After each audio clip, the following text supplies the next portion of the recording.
Alright, guys. So it's very late at the time of this recording. So the point is that I kind of wanted to practice every day in August, and I almost failed today because I was very busy at doing other things. But then I kind of wanted to solve something on the easier side this evening, so I kinda looked at the recent contest and there was a Div 3 contest that I missed, so that's what we're solving today. I actually already registered for the virtual and it started like 2 minutes ago, so let's get straight to it. Oh, I actually forgot to open my...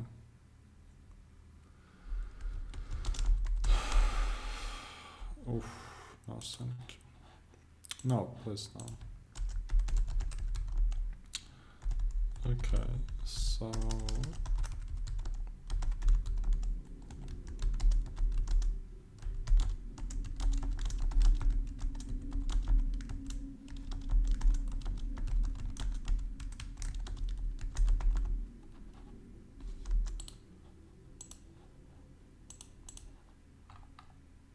once we get all of this out of the way, we will start solving actual problems.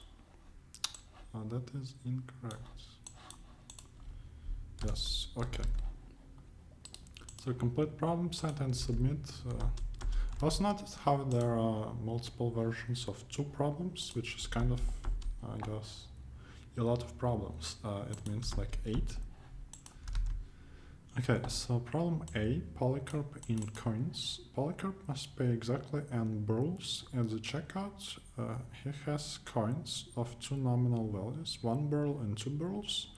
Polycarp likes both kinds of coins equally, so he doesn't want to pay with more coins of one type than with the other. How is that possible? Like, it's only possible when the number is divisible by 3, no? Choose Polycarp wants to... Oh, so he wants to minimize the difference, which always can be at most 1, I believe. Like, you just divide by 3 with the remainder.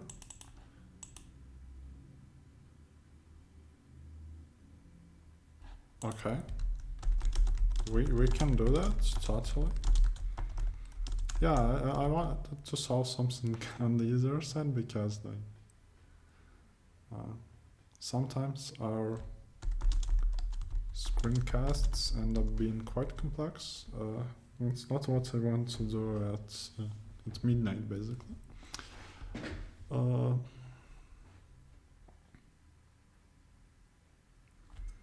So what I believe happens is if n modulus 3 is equal to 0, then we kind of want to put n over 3. Oh, I should. Okay, so quotient remainder gets div of n by 3. That's the right way to do it, of course. If remainder is 0, then we want to print quotient 2 times. This one, okay, whatever. Well, so if remainder is 1, then C1 gets 1 bigger, right? That's the optimal one. You can get equal number of coins, obviously, so just want to minimize the difference and you can clearly get a value of 1.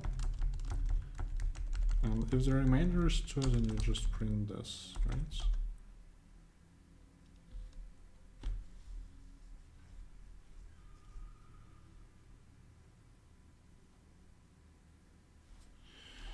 Yeah, fairly sure that this is how it works if it compiles. Let me just quickly check. It should yeah, it looks like it compiles.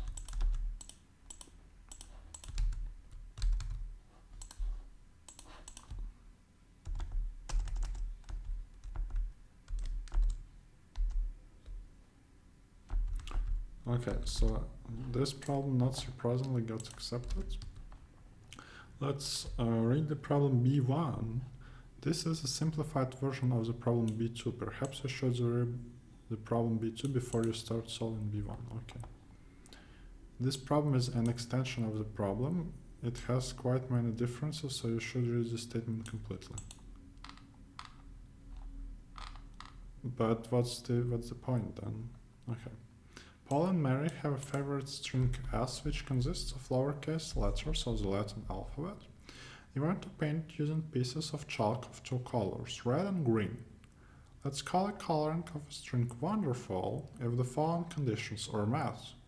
Each letter of the string is either painted in exactly one color or isn't painted. Okay. Each two letters which are painted in the same color are different. Okay. Number of letters painted in red is equal to the number of letters painted in green. Number of painted letters of this coloring is maximum on all colorings of the string which meet the first three conditions.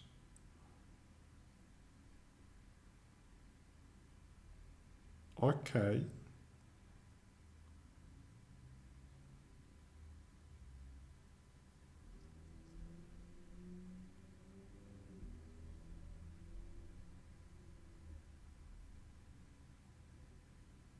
Well, right, we can totally do it. So the thing is, like, clearly if you have more than two copies of the same letter, then it does not matter.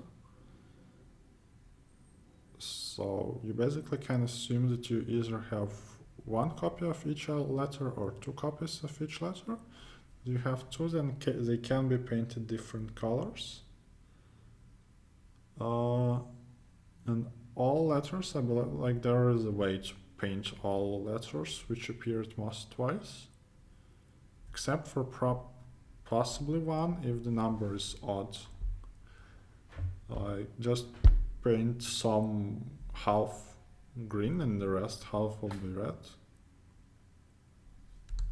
Yes, so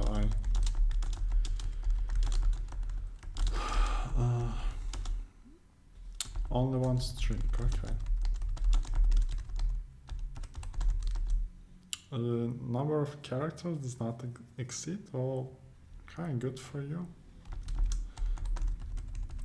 We can do it with array, we can do it with an ordered map, that doesn't really matter.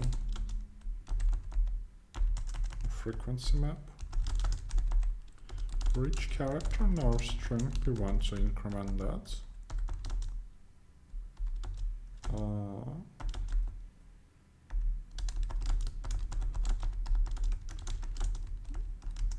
No, we kind of don't care about the key.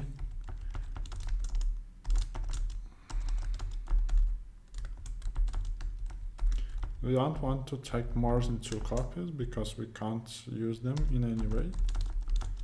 And then what I believe happens is we print k over 2. Well, that is going also to take care of the remainder for ourselves.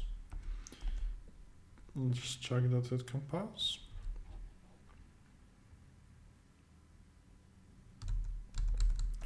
Wonderful.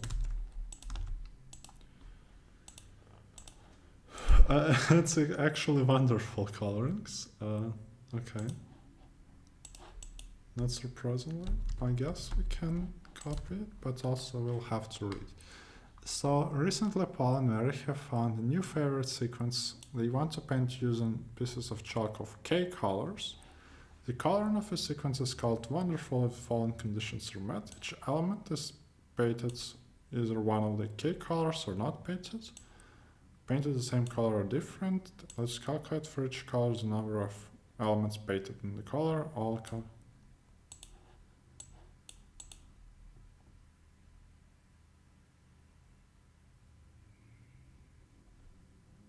So here the difference is that you want to find the actual coloring. Alright.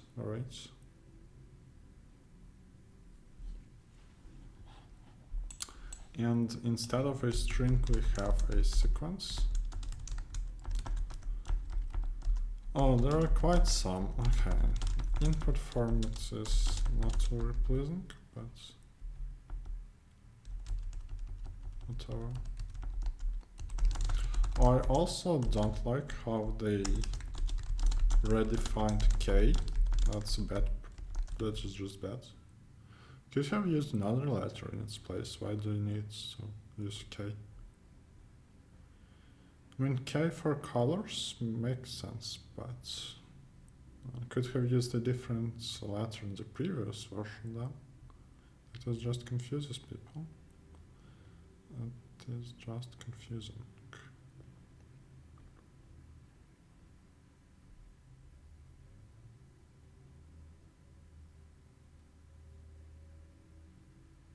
Right.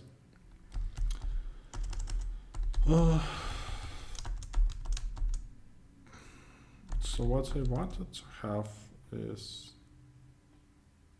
once again, could do it with a vector. We'll do it with an ordered map, because why not? The difference here is that I kind of want to not only count positions, but also remember the positions, because I will need to restore the coloring. So it makes sense to say that P at AI gets appended in index of I, so that we computed all positions of every character. Hopefully that makes sense. Alright.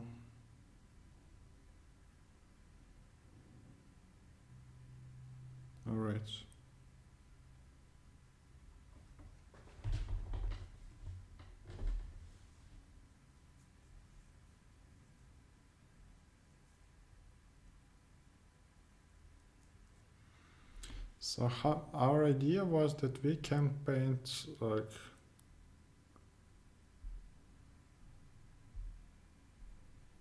the only trick that appears to be present is that in the example they have two versions of 3 and one version of 2.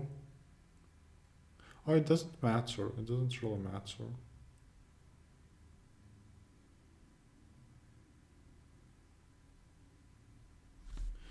Okay, no, I think that the cleaner way of implementing it is actually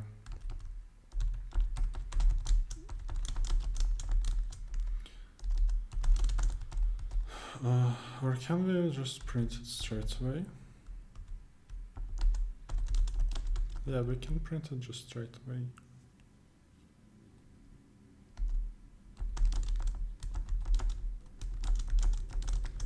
My idea is as follows, we will cycle through colors, so each time we encounter a new element, the color... Oh, that doesn't work, it doesn't work. It does work if you are careful, okay. I'm just looking for a clean implementation in case you're wondering what's going on.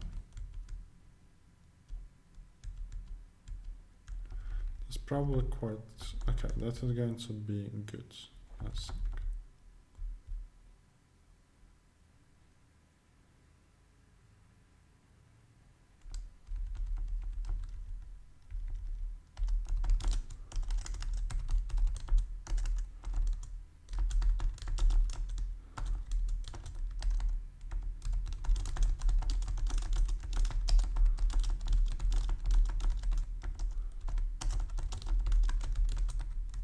My idea is that for each, like imagine that you sorted the entries of an array, then you can just color consequently. The only thing that you have to worry about is sometimes if you have too many occurrences of the same element, then you run out of colors. So you should paint the last one white, I assume.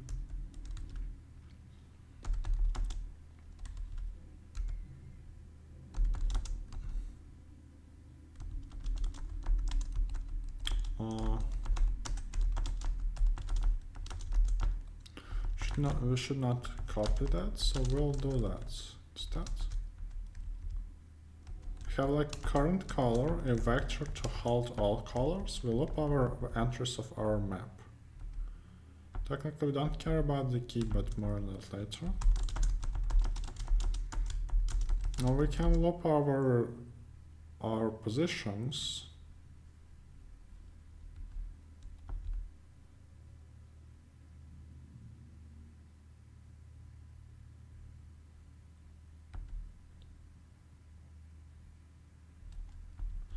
Oh, I should be careful. That K is the same K they had here. Yeah. So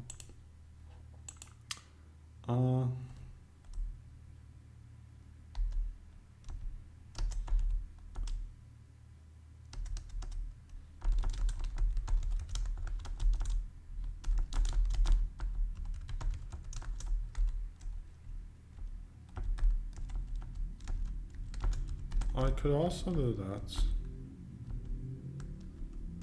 I can also do that actually.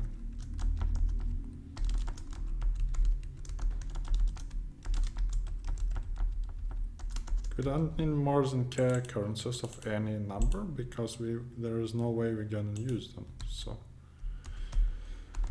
a color of I gets current color, and current color should increase. So the only tricky thing about this is that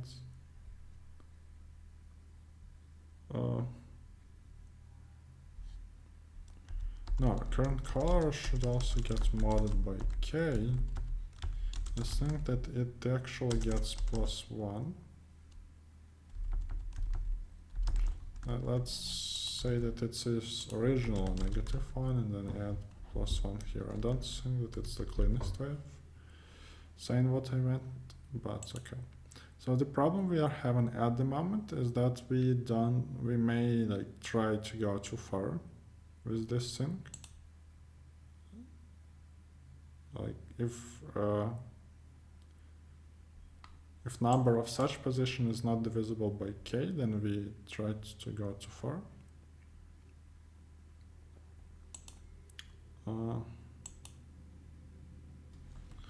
What we can do instead is this.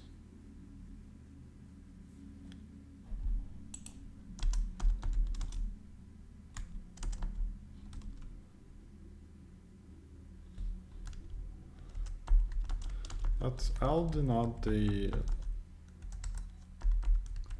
overall number of counted of elements that we can paint.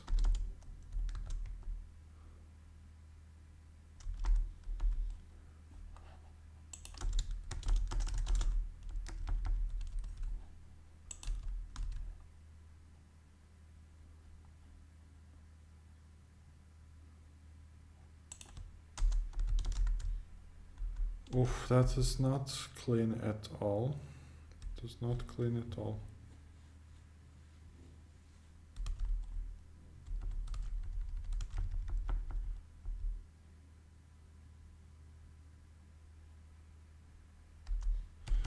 Okay, you know what?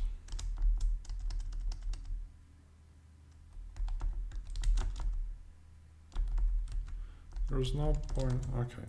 So what I will do instead of this mess is I will put all good positions in a vector. So what I want to say is like I want to copy V into end of positions vector. Then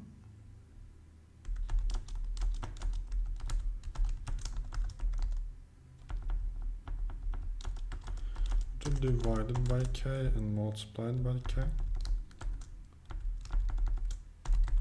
I want to resize P to that size so that we only have whatever is the number of positions necessary.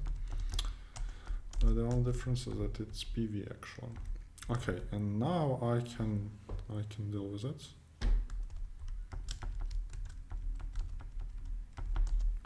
create a vector of colors, and then I say like for auto index at C,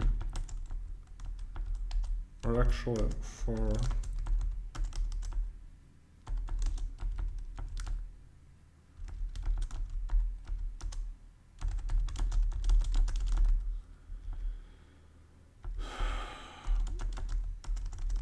this has a different index, so C at PVJ gets J modulo K.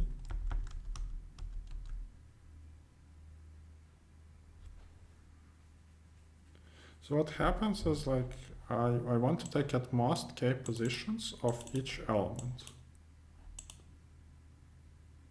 An ordered map grouped them by the element, by the value of the element. Now I say like, okay, I'm gonna take all of those, but I will only take however many is divisible by K. And then I'm just going to assign colors in order. That works because we took at most K, because each element gets successive values of color. Because we group them all together here. So that's my idea for this problem, but I'm afraid that we'll have to test it because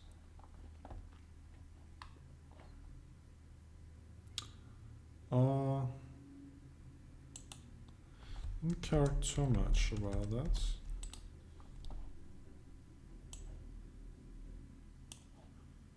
So the answer we've been given for this array, that this gets color of 1, this one, okay.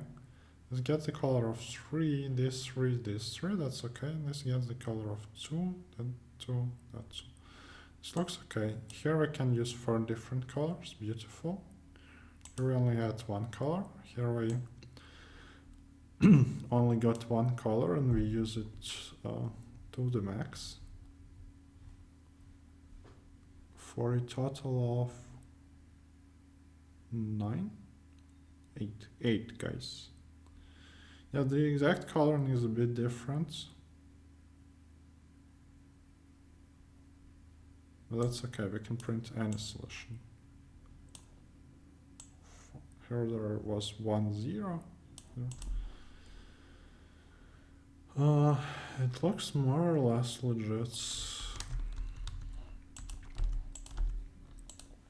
Bit long problem, but that's okay.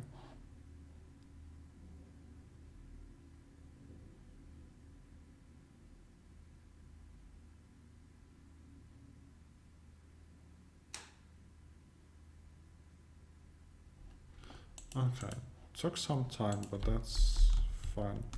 Just because we kind of have a lot of copies and stuff, which we probably can avoid.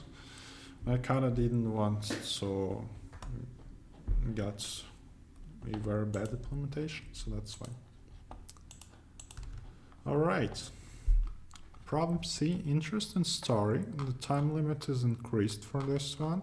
As I can actually, for this one, the time limit is 1 second. For this one, it's 2 seconds. For this one, it's 4 seconds. Interesting. Yeah, so the standard apparently is 1 second. So for the previous one, it was also increased.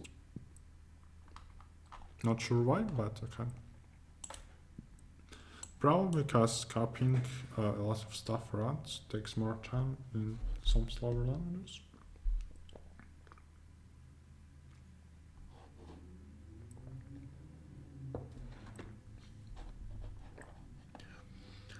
Stephen Quinn wants to write a story.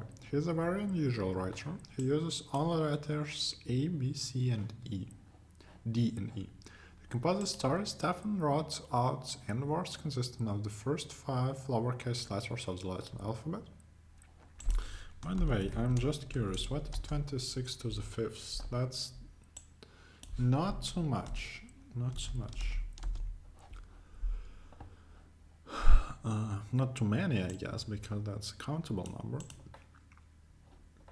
Let's do select the maximum number of words to make an interesting story. Let the story be a sequence of words that are not... Oh, I just calculated the completely wrong thing. I just calculated the number of words of length 5 with all characters, which is incorrect. So don't mind that. For example, let a story be a sequence of words that are not necessarily different. The story is called interesting if there is a letter which occurs among all words of the story more times than all other letters together.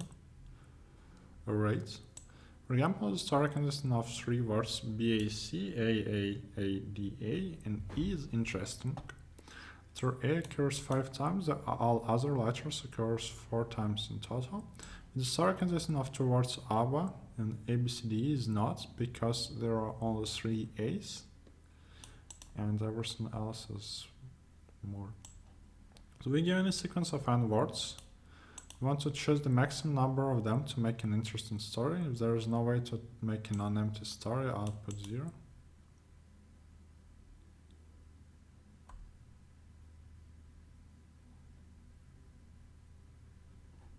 I assume that we want to take a subset of a multiset. Is it so? I think yes. We want to take a subset of a multiset. That surely is interesting.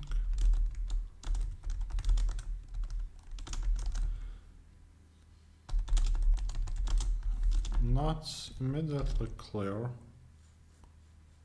how to solve this one. So let me just read the input for now.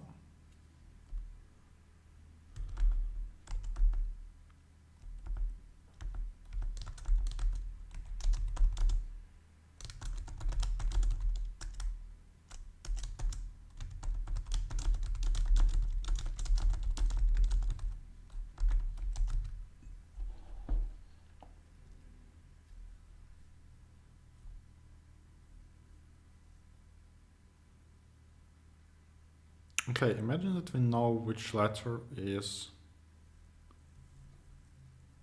going to be the most frequent, then what we can take is, okay, that is not particularly difficult. First we need to do that, at the end we'll do that, so that's like the variable in which our answer will be stored.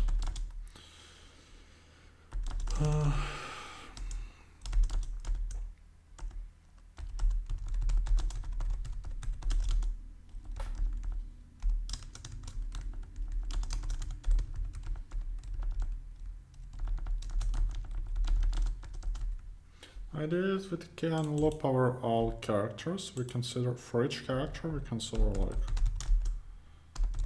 how likely is it, how many words we can take if this is the most common character. For that purpose we'll need a vector of differences, like what we really want to say is that frequency of our character minus the frequency of everything else is non-negative. So we compute this difference of frequencies for each word, and we sort and we take whatever maximum prefix that has a non-negative sum. Sort descending, apparently.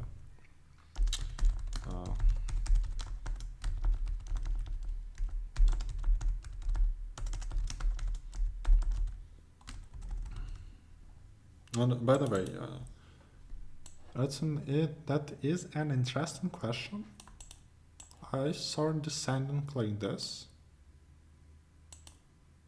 Some people sort descending like this. I believe you can write greater here, or like this.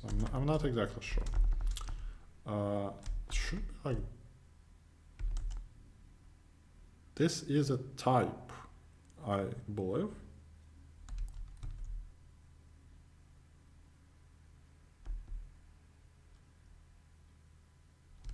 Right, so like, which one do you use? You can leave a comment down below if you to discuss this question. I believe there are also other ways of sorting descending, which I don't know of. Testing, I believe that this one is the shortest one. Anyway, unfortunately, I will need an index variable for this one, because I want to say that di gets something.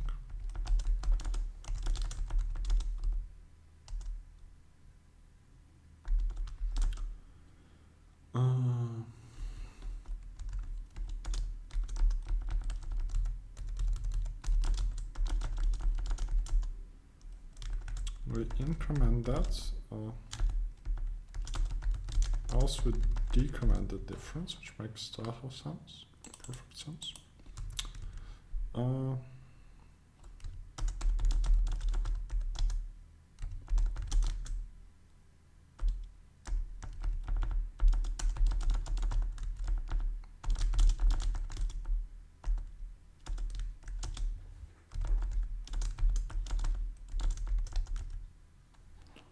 More times, actually, it occurs strictly more times.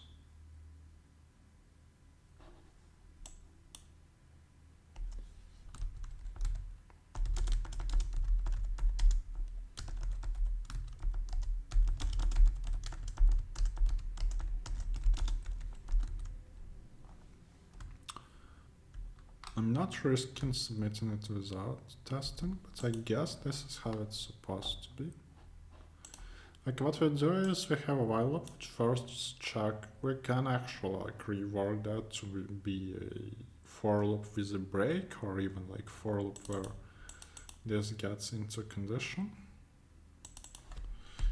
But we need a variable I at the end, so that's why I went with while loop. A PS is the prefix sum of differences. As long as it is positive, we are good to go. So yeah, as long as adding another element makes it positive, we want to do that. And obviously, we don't want to have more words than we could have.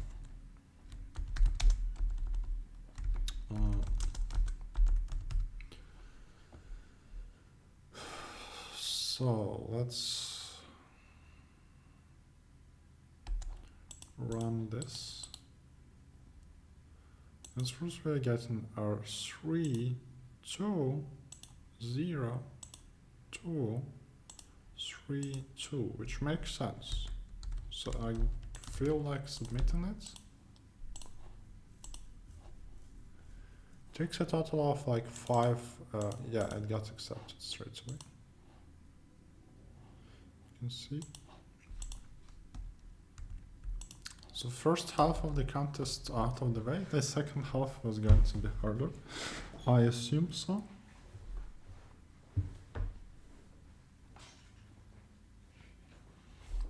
The problem D1 Domino is a version. The only difference between this problem and D2 is that you don't have to provide the way to construct the answer in this problem, but you have to do it in D2. Okay. So like there is often a class of problems where you can just compute the answer. Like the answer may be a vector or a size of some vector, as we've seen in B1 and B2. So that's pretty similar-ish. There is a table of n times m cells, n rows, and m columns. The value of n times m is even, interestingly. A domino is a figure that, oh, of course, because you need a way to split into dominoes, I guess. Domino is a figure that consists of two cells having a common side. It may be horizontal, one of the cells is to the right of the other, or vertical, one of the cells is above the other. And to find out whether it's possible to place n times m over 2 dominoes on the table so that exactly k of them are horizontal and all the other dominoes are vertical. You know, it's overlap and must fill the whole table.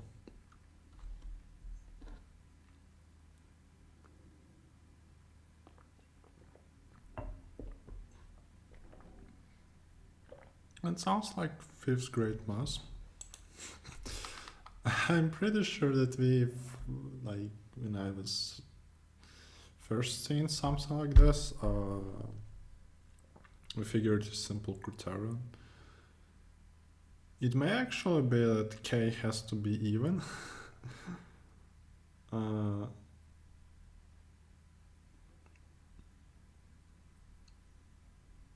I'm not sure. Not sure.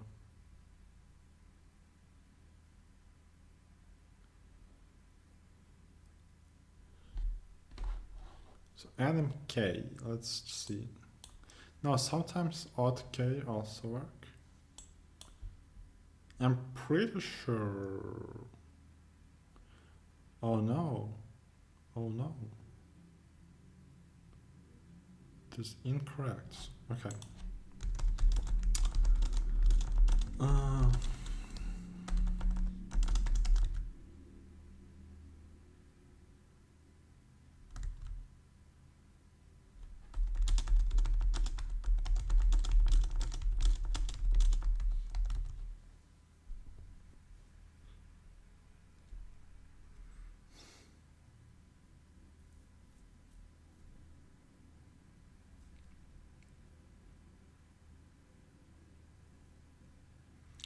K of them have to be horizontal.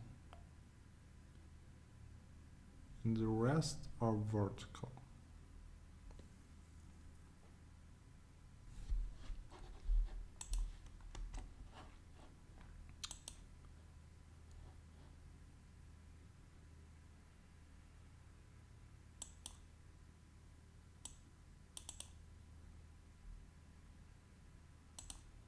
Right.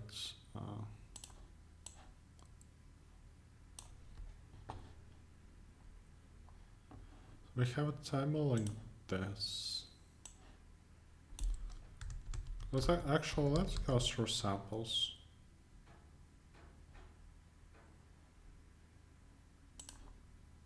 So 4 by 4 and 2 of them have to be.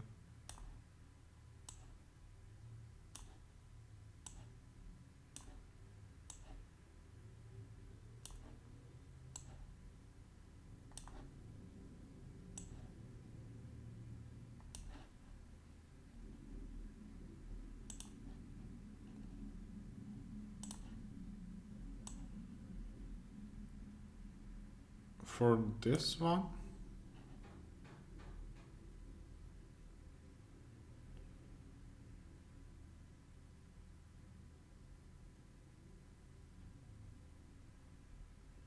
I don't see a way to put 3 dominoes in, or any odd number.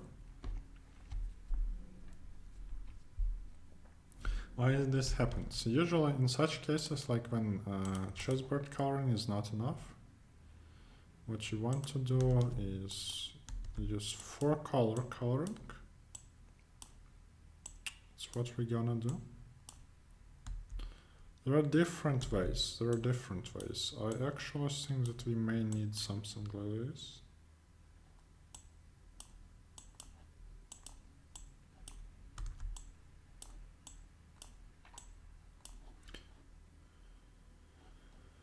Well, we may not. No, I think that actually it's just 1, 2, 3, 4 in this square.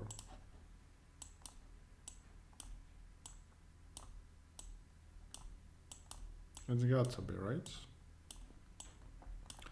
Well, the thing is, like, every horizontal domino takes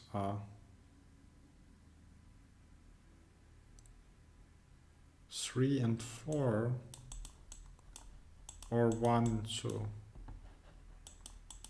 So horizontal, guys. Every vertical takes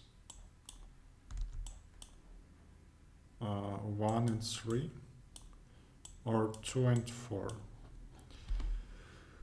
And I'm afraid that if you have an odd number of horizontal dominoes, then it does not work.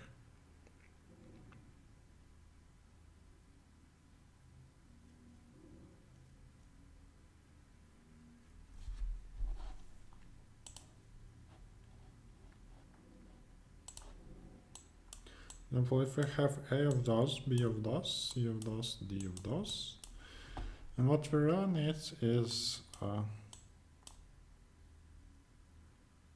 A plus C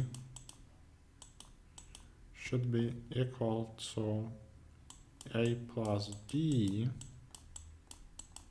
should be equal to B plus C, and it should be equal to B plus D. From here you can clearly conclude that A is equal to B and C is equal to D. Therefore, K being A plus B is even.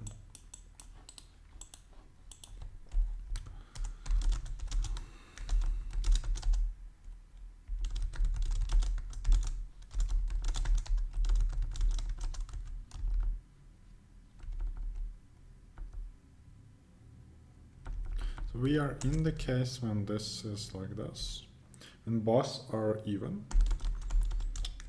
If K is odd, then we print no. Otherwise, we print yes.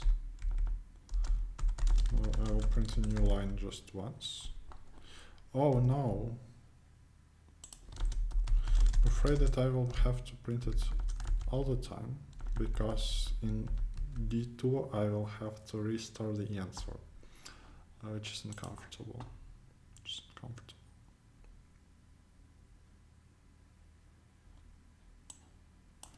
Now imagine that one of them is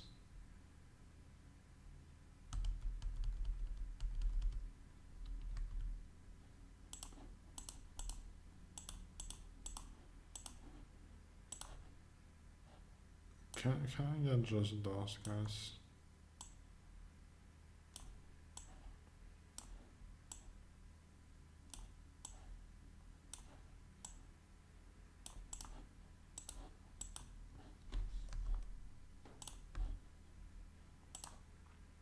Let's say that one of the sides is odd, right? Then what we have here is a bit different.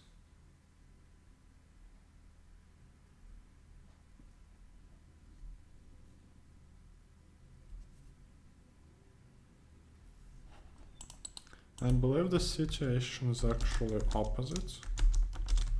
If K is odd, then the answer is yes. Otherwise, if K is... No, the answer is yes all the time, right? Because you see, if we have... No way. Okay, I have to think more carefully. Those observations still hold.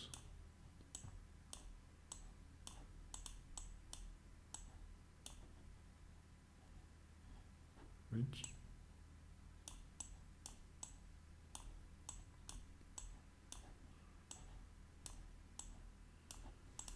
But the conclusions to draw will be a bit different.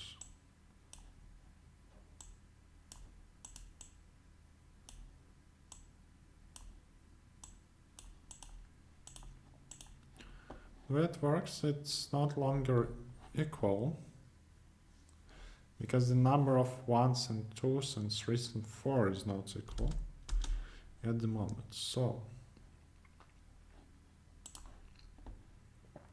what is A plus C? A plus C is a number of 3s.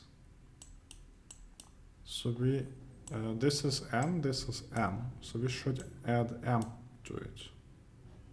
We are missing a row, and this is this case, just to make it clear. Now A plus D is the number of 4s, and 4s are also missing m of them. So we have equalities like that. Conclusion no longer follows. Some conclusions do follow though. For example, C is clearly equal to D, Great.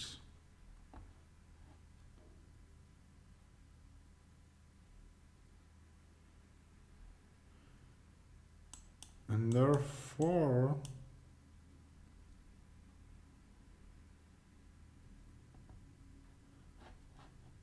I'm going to call it H, because H is a number of horizontal tiles. But here we got that V is number of vertical tiles. Got to be even.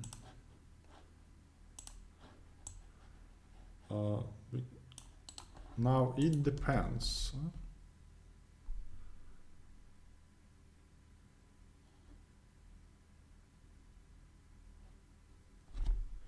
It depends. So what I want to do is I say like, okay.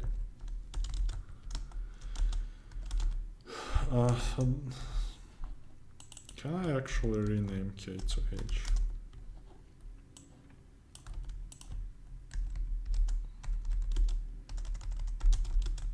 Number of vertical tiles is n times m over 2 minus h. So the number of vertical tiles cannot be, oh, that's the wrong case. Okay. Number of vertical tiles cannot be odd, as we figured out.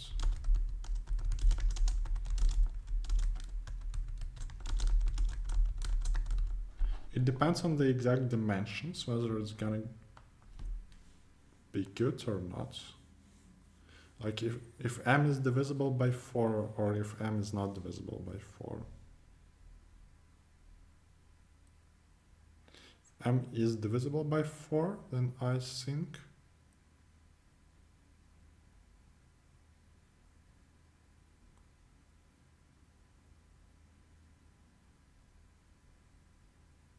if m is divisible by 4, I mean, we can't make this if depend on the parity of h, because if m is divisible by 4, then h will be also divisible by 2. And if m is not divisible by 4, then h won't be divisible by 2. It's, in both cases, it's the parity of v that matters. Here, therefore, I tend to believe that that's the parity of h that matters. And also it's the parity of h that matters if everything is good.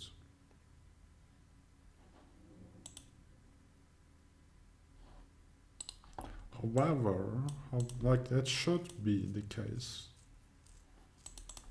Here their parity just coincides, right?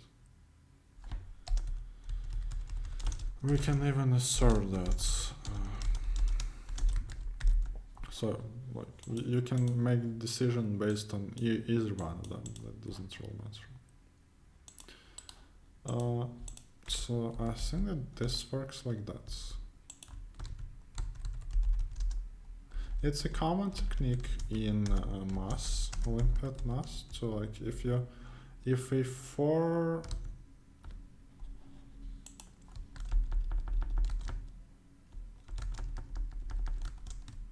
if a two-color coloring is not enough, not sufficient, then you often want to make colors more discrete in some way, like introduce more colors with an idea of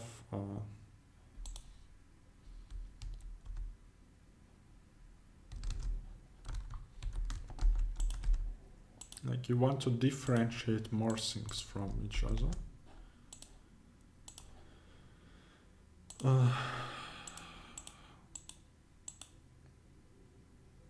So the coloring is like basically depends on the parity of each coordinate and not just parity of the sum. If you think chessboard coloring, it's like white is the cells with even sum of coordinates. Takes some time to submit, I wonder why. Everything good with Codeforces? Oh, I hope it did not. Oh, it can't resubmit the same code, so. But it did not submit it.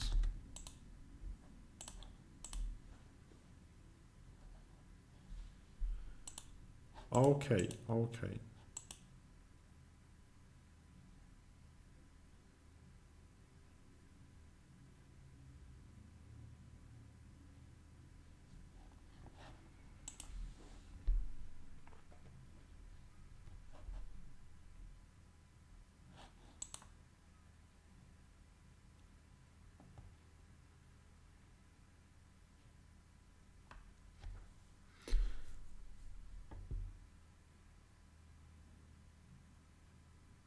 Is it not sufficient? Like, surely the conditions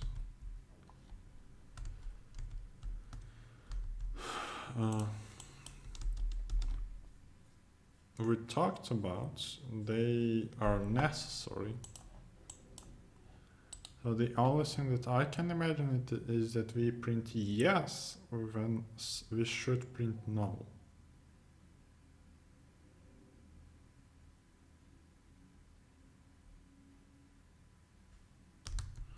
Am I guaranteed that k is at most 10 times m minus 2,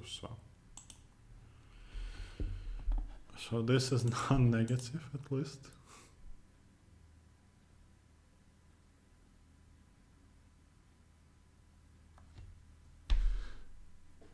Let's be extra cautious. The number of 3s and 4s got to be equal. Number of 3s is a plus c, and number of 4s is a plus d.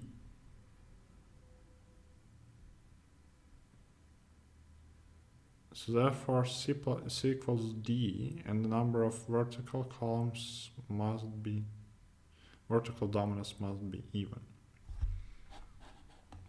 Can anything go wrong? So, like, okay, I want to place...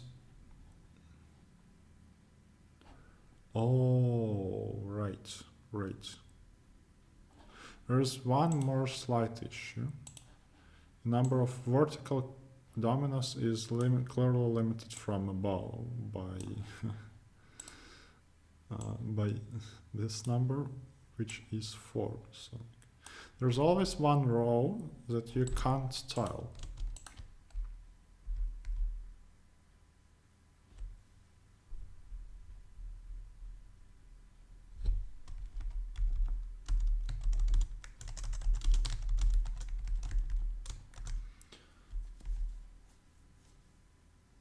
So how do we do it? We say, like, if number of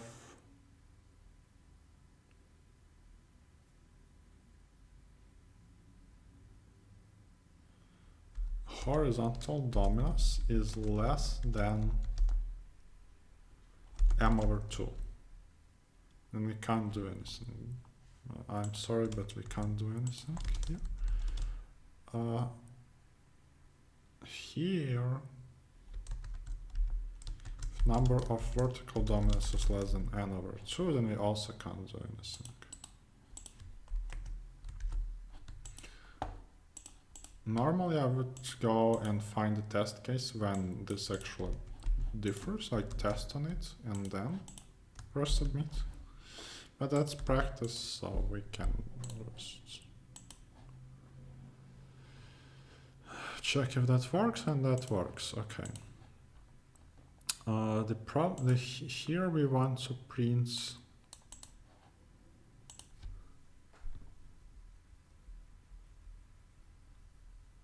what the heck is going on?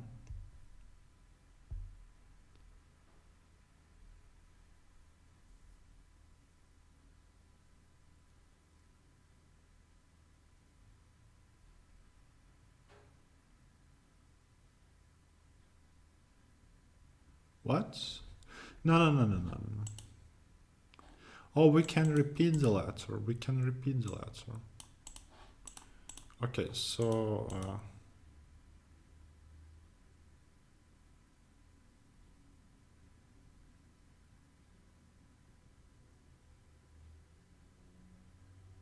that sounds very ugly. I just hate this format. Honestly, that's the...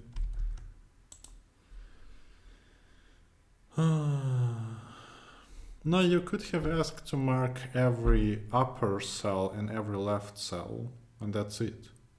Dude, like, what is that? That's so painful.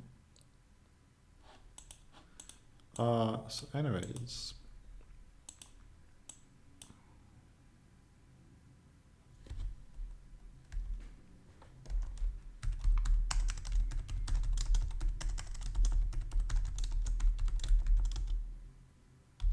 Oh, that's not, oh my goodness me.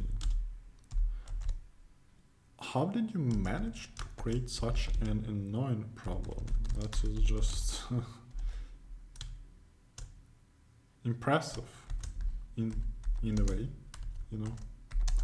Oh, I never knew that you could do, okay. L for lambda, that makes so much sense. Okay. We'll have to fill it. We'll have to fill it. I kind of don't want. Does it matter now? It does not matter.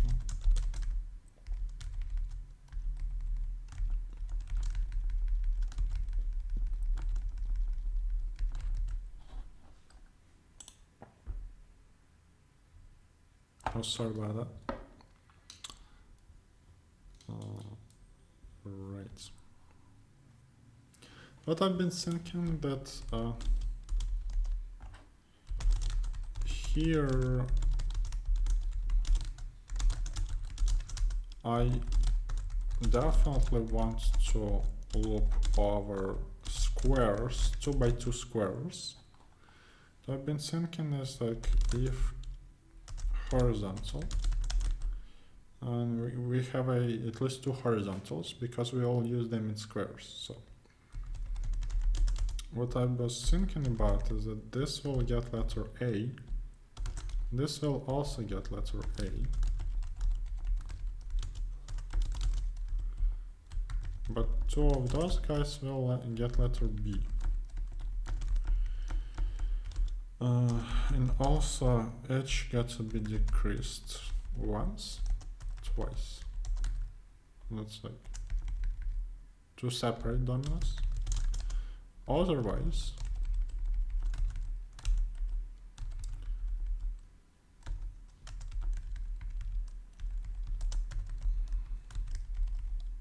we use letters C and D, and that works because if two vertical, yeah, they just can't be adjacent. They just can't be adjacent.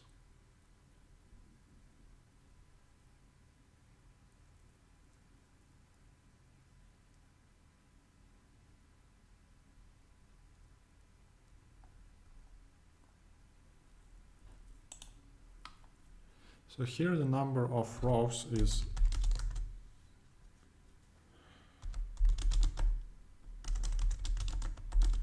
so I've been thinking is as follows.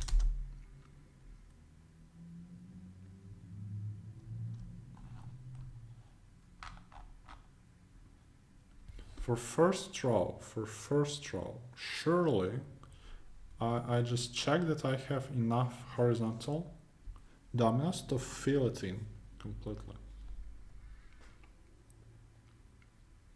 So what I do here is, let's say A0J. Actual J should increase by 2.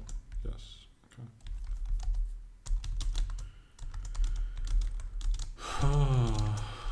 Okay.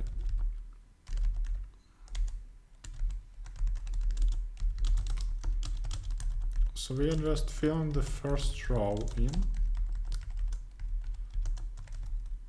with horizontal dominoes.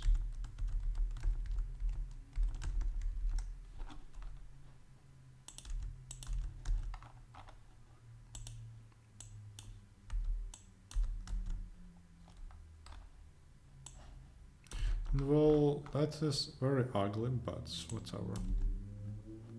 Now the difference is we start from the first row because we kind of skip that. And for those guys, I will actually use letters E and F. Make sure that they are good. Like once we're done with the first row, the problem reduces to the even case. Which is kind of not interesting, but this is the way it goes. Fairly similar things should be going on here. The only difference being is that we get rid of the first column.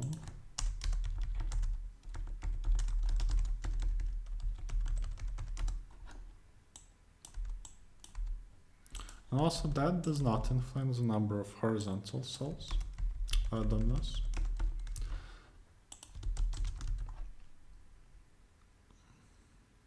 This is just to make them alternate, because I can't paint them all the same color. Assign the same letter to all of them.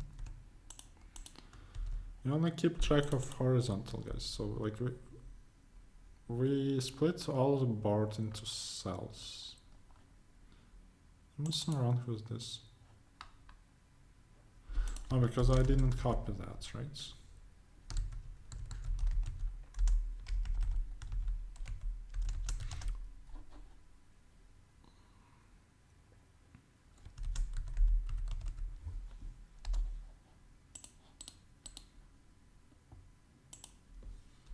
Fascinating. So what it stopped on?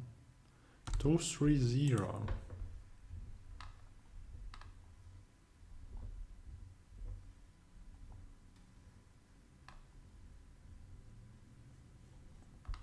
Oh, I assume that I have them in squares.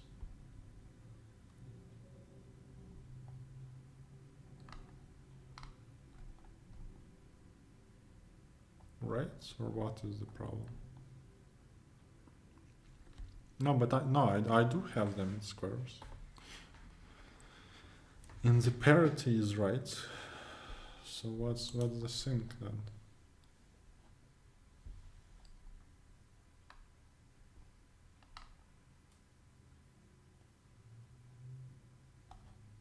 Oh, I is up to n, of course. Copy pasting is that's.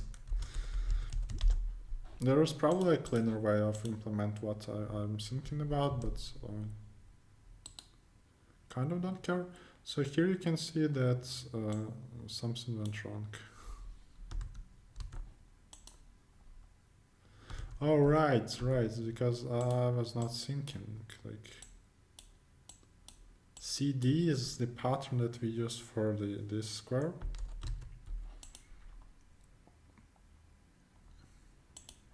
Whereas in reality that should be a bit different. So like for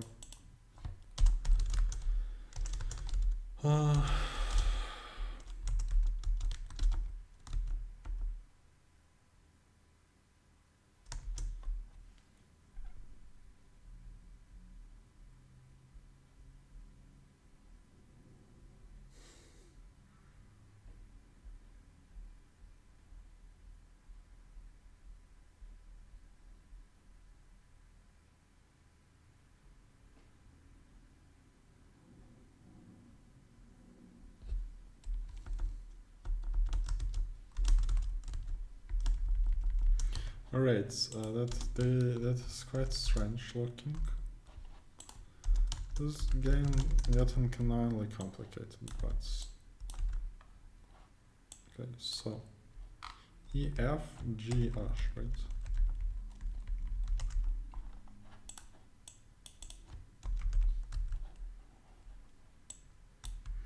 This is the way to alternate the painting of 2x2 squares, in case you're wondering. As I said, the parity of coordinates is even. This is the way chessboard coloring works. If you have 2x2 squares, then you reduce the coordinates and then take the parity of the sum. So nothing crazy smart here. And I have to use this here, I believe. The only difference being that J starts from 1. I also have to use it here with only difference being that I starts +1. So that is obviously the ugliest code we have ever seen. in this in the entire history of this channel, YouTube channel. But sometimes it's the only way. So you can see that CD occupied those squares and IJ occupied this square.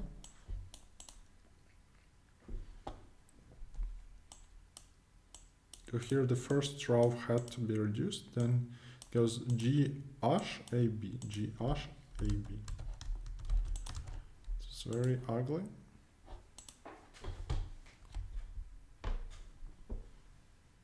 Oh, I probably could have used this, just get rid of the last row and first row, the last column and first and last row, and it will be much simpler, and we will change the code if we have any problems. But if we don't have problems, then I kind of don't want to.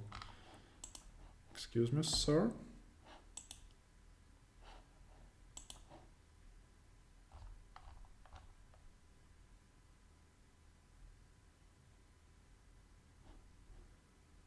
Test case 1, the number of horizontal dominoes is not equal to k.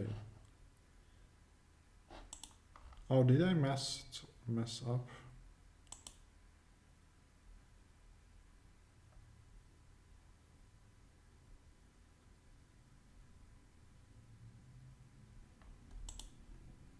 Oh, I messed up. Or did I? No, I did not.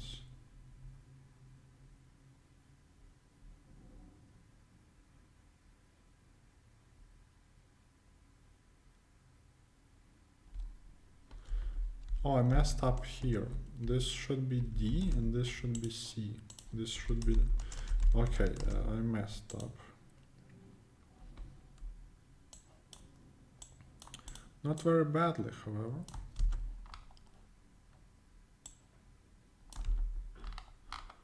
This part should be replaced and this part should be replaced. Because those are actually vertical ones, right? Yeah, here it kind of doesn't matter, so that's why I forgot that here I also have to do something about it.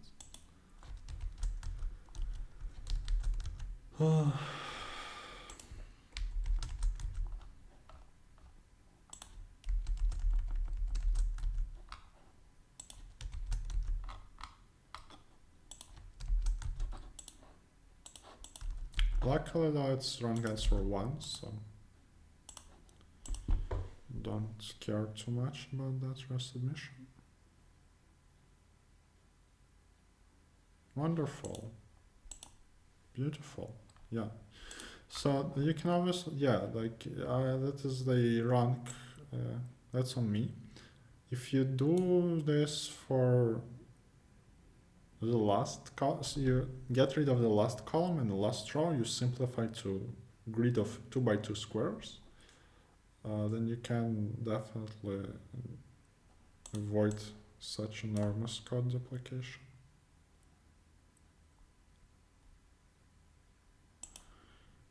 You can also, like, even with this thing going on, I think you can still put it in a lambda function that just takes 0 or 1s and does whatever it needs to do. But still, like, it was just some basic math. Let's see what the remaining 2 problems offer.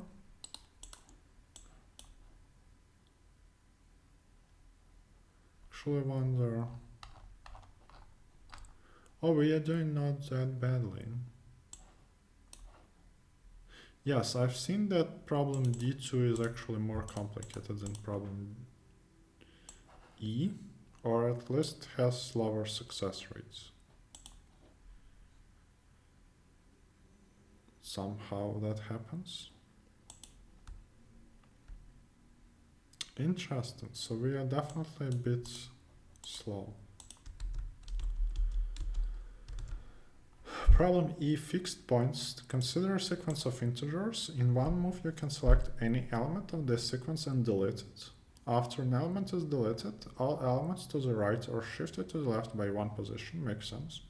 So there are no empty spaces in the sequence. So after you make a move, the sequence's length decreases by 1. The indices of elements after the move are recalculated. Okay.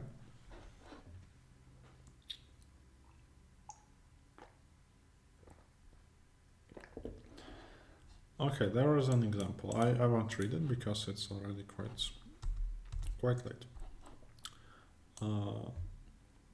1 a.m. almost. We're given a sequence and a number k. You need to find the minimum number of moves you have to make so that the resultant sequence will be at least k elements. So that in the resultant sequence there will be at least k elements that are equal to their indices. Okay, fixed points. Basically, in the terms of mass, if you consider the array to be a permutation, which it is not. Interesting, it looks like you want something quadratic.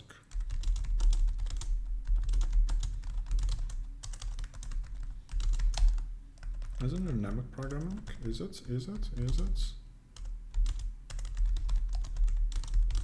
I would like to get some dynamic programming. That is incorrect.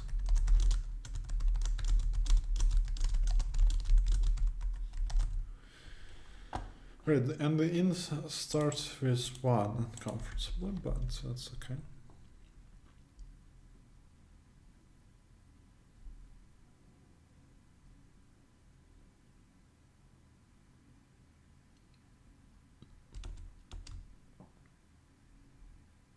The way that happens is that some elements if we have small elements on the right, then we can move them to the left by deleting some elements, and this will add more fixed points.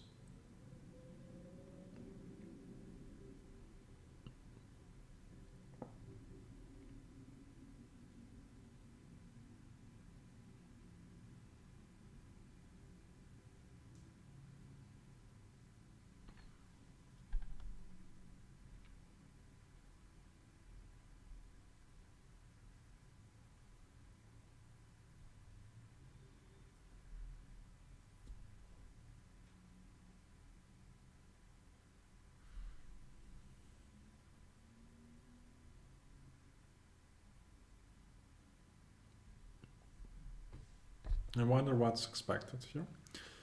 You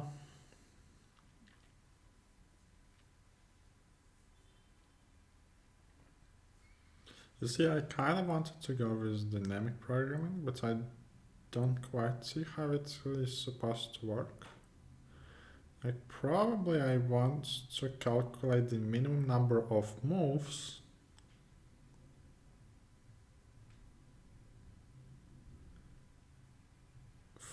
for Probably for all prefixes of an array and all numbers of moves. I want to calculate what is the maximum number of fixed points that I can get.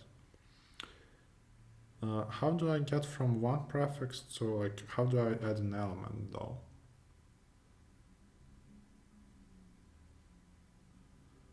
I can just leave it there.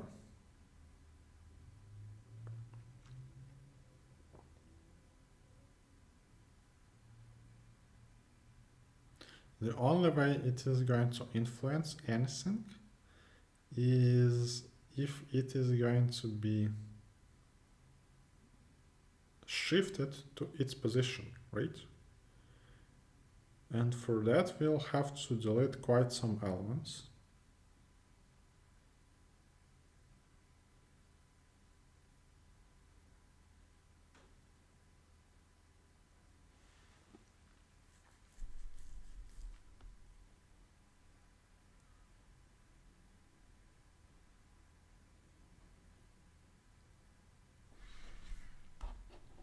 It sounds suspicious, but okay. So that many prefixes. that many possible moves, because we can have 0 moves as well. No.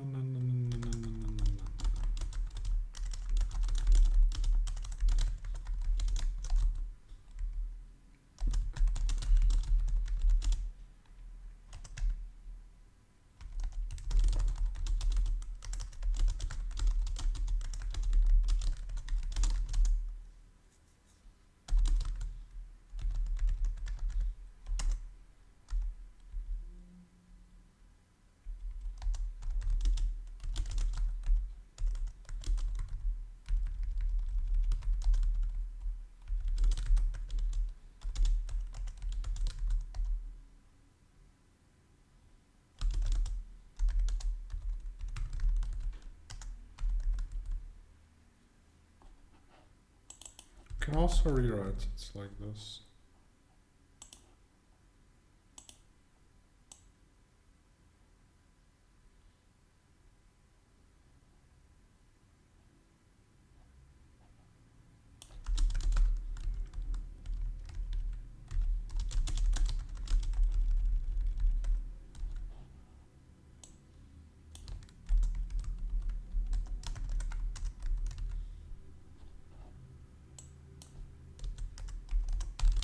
If j is greater than n, then it means we ran out of options.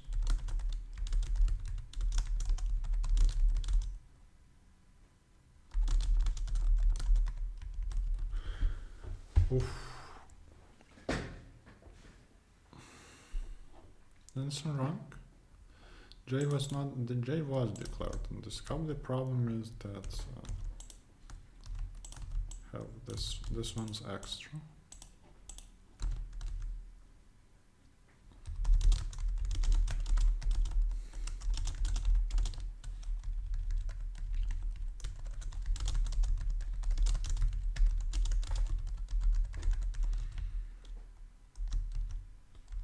Probably just copy. But yeah, let's copy.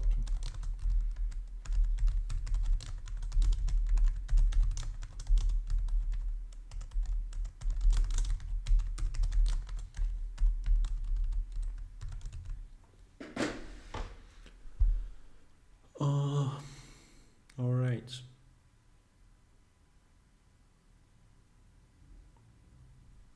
So my idea was that we'll look at what happens if we delete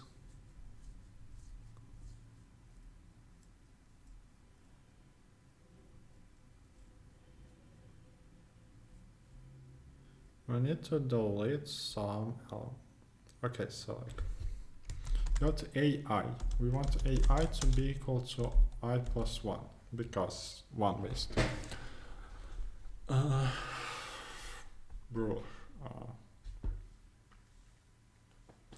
For this to happen, whenever we delete an element,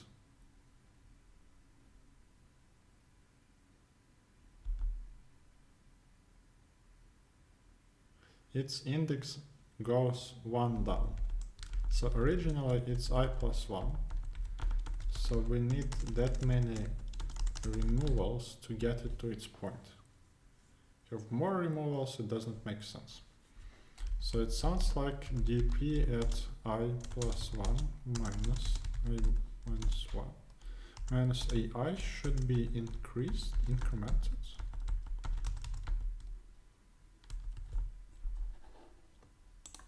It sounds suspiciously simple. It's probably incorrect.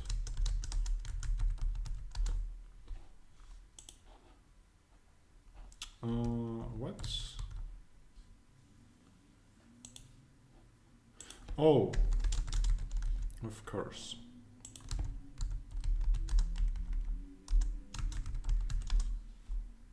Can't imagine how this can be correct. This is too simple for even for div3. Huh?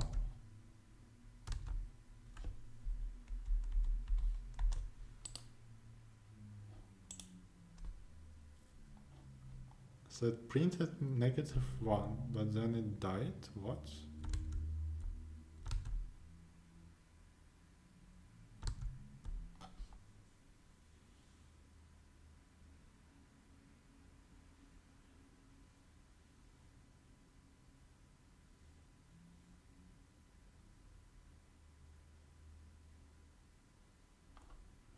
Oh, this can be negative.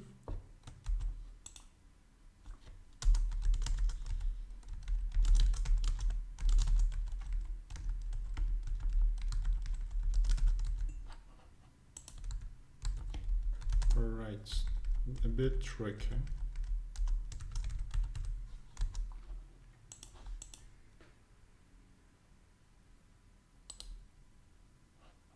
Yeah, for the last one we printed -1, whereas we should have printed 2, so that is incorrect.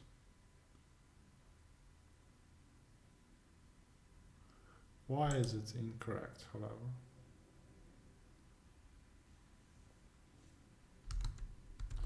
Oh, alright, so this one is like for this guy only, right?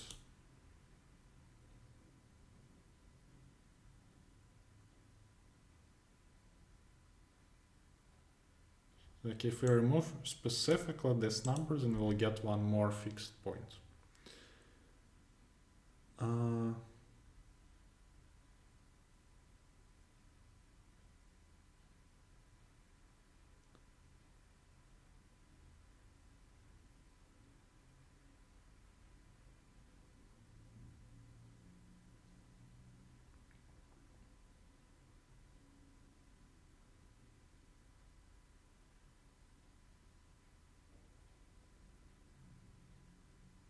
This, I imagine, is not all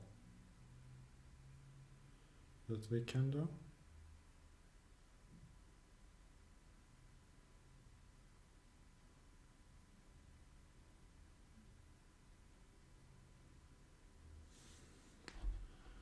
Alright, okay.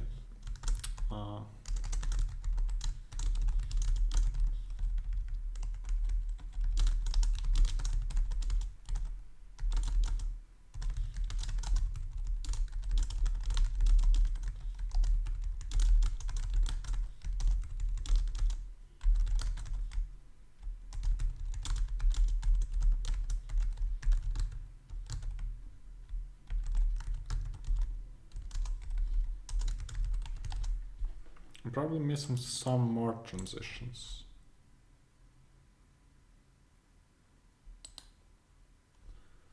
So here dynamic programming says that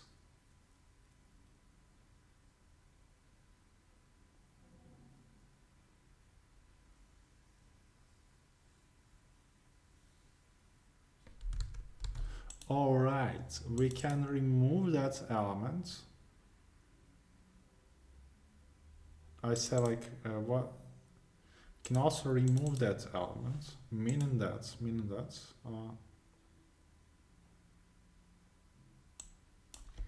this is incorrect. That's why I wanted to write it explicitly.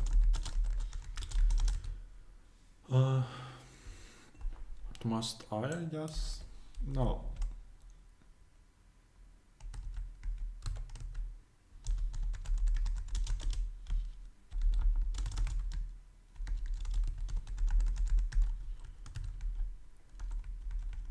So this is like keep last. This is if last gets into its place, delete last.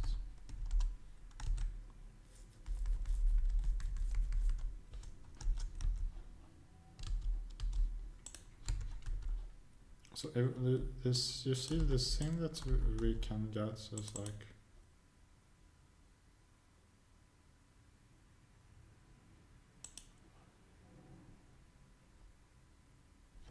if you delete last,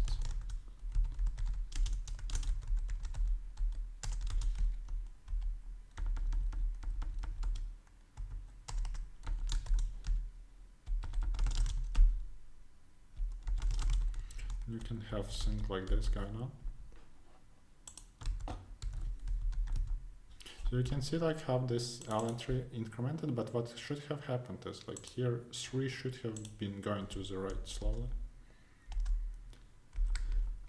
Because you can delete elements and you get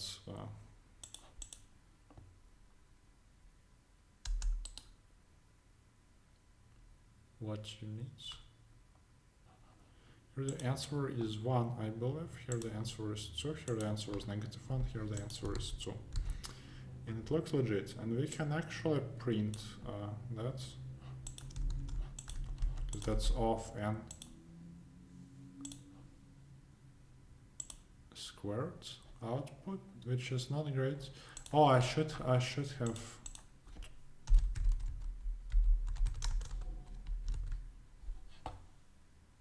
Unfortunately, I forgot that C error needs time as well.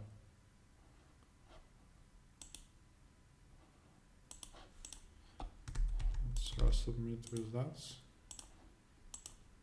The point I'm trying to make is that C error is better than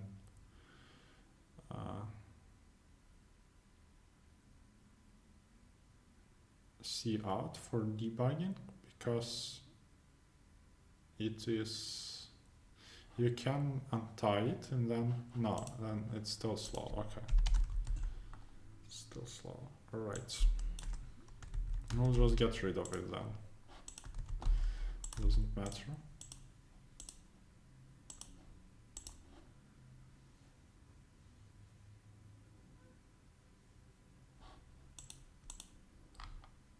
Okay, got accepted.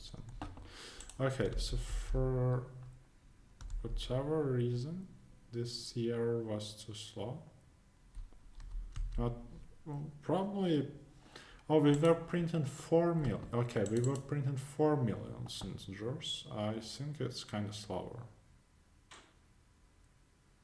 Like, normally you print 1 million, and that's okay, but 4 million is probably just too slow.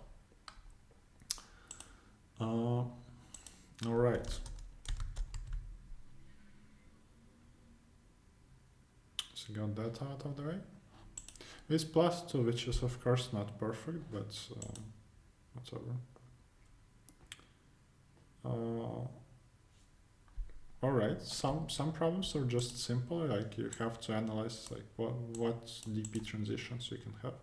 Also, it was important to get the right DP parameters, because you can also think like, okay, what is the minimum number of deletions I need to get k fixed points, which is not as easy, I believe. So here it's important that parameters are n and x,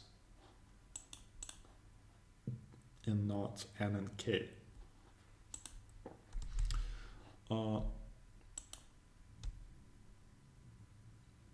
By the way,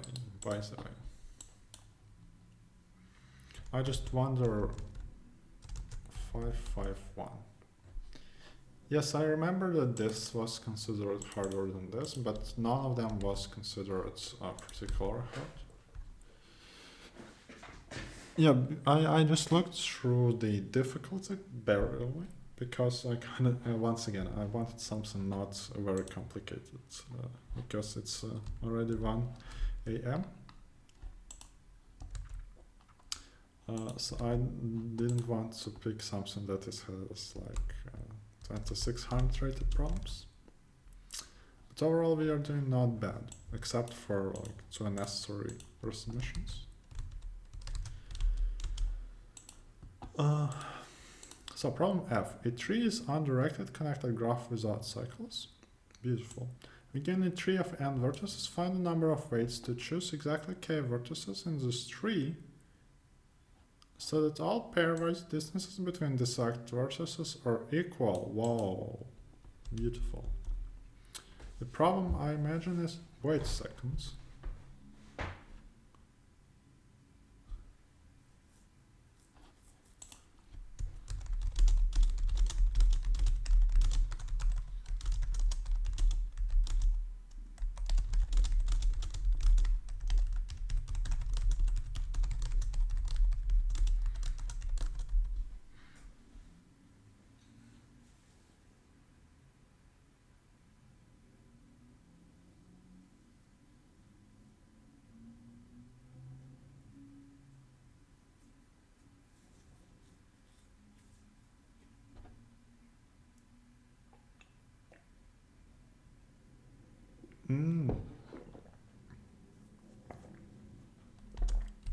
Okay, I guess I kind of understand what they, like why n is so small. That is not comfortable, of course.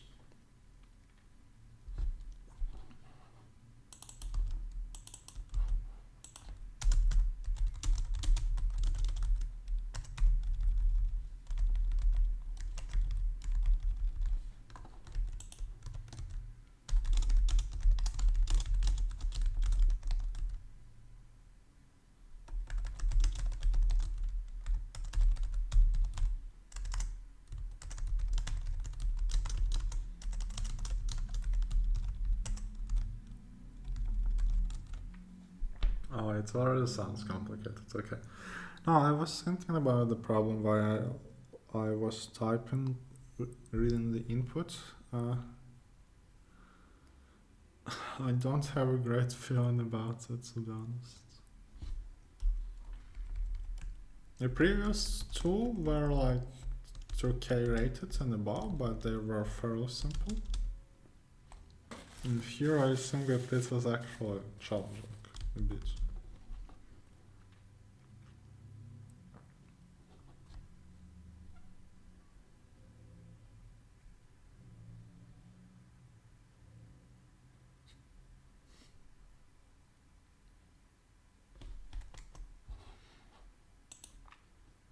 Wait a second.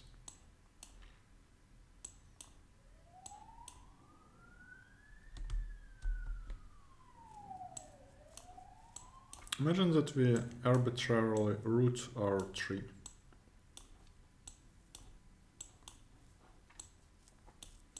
Completely arbitrarily.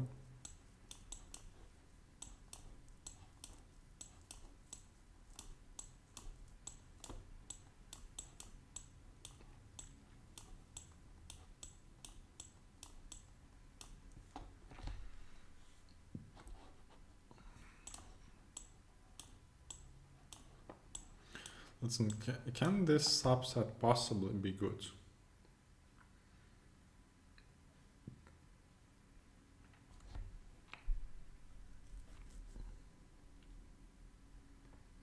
I think the answer is positive.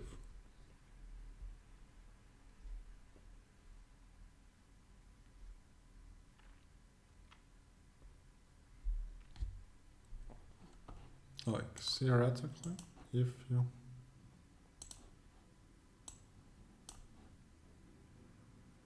No, it's still very tricky to get it right. You see, if you have two nodes in some subtree, right?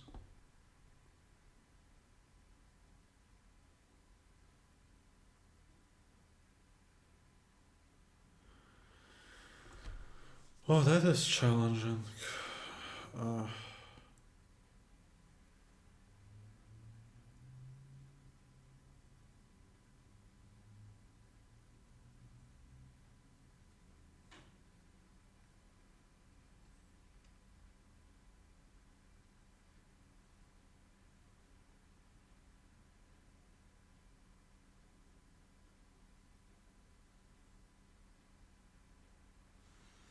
Okay, one thing I can do is run Floyd Warshall to get all shortest paths. Should I do it?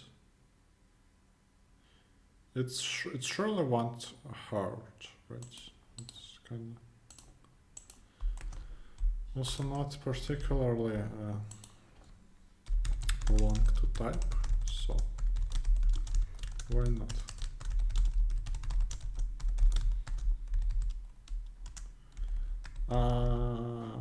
It should start with something like infinity here.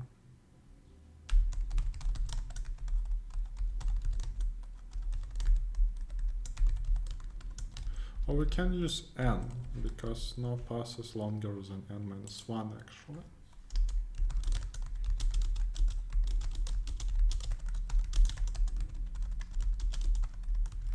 The diagonal starts with 0.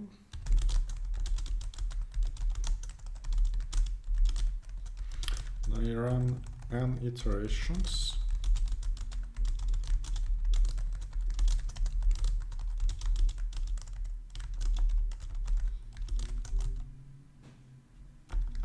No, that is not flight virtual, that was something different.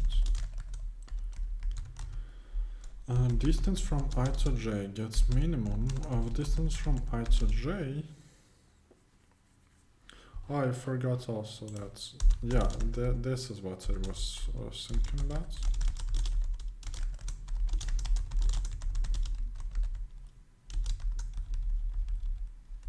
J in g of I. Distance from I to j equals 1. And here we try to go through k. This is flight virtual, I believe.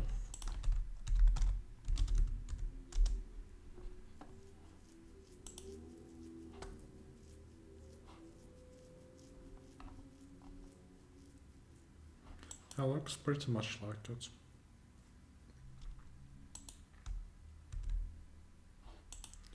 So now I know shortest distances between all pairs of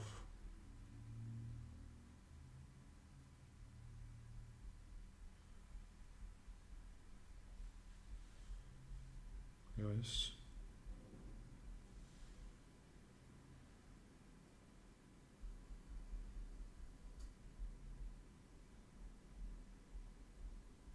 Then I can have cubic dp, right, with this matrix. What if I have a cubic dp with that matrix? I know, right? Flight virtual, you can replace it with n BFS. That's an overkill to get the total running time n squared. Because n cubed is kind of close to T-link. We have 10 test cases with 100 vertices in each, so just let's leave a comment.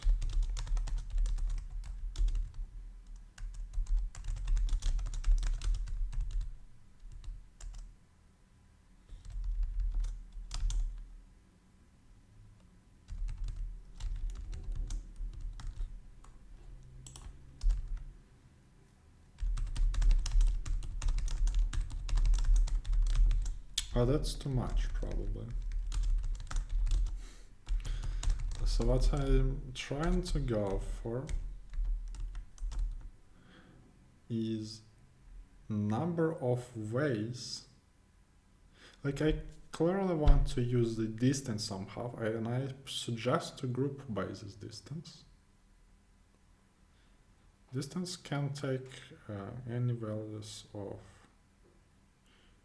Can k be 1? No, k can't be 1, but whatever.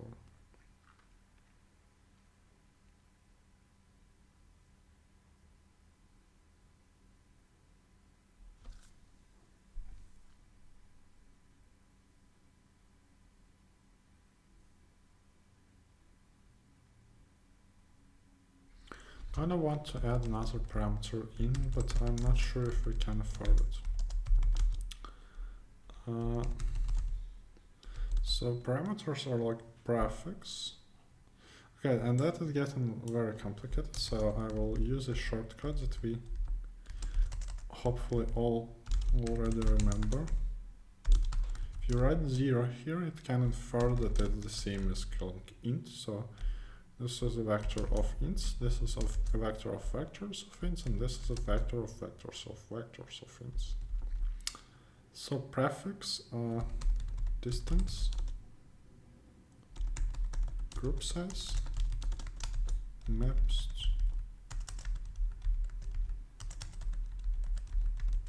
fixed length,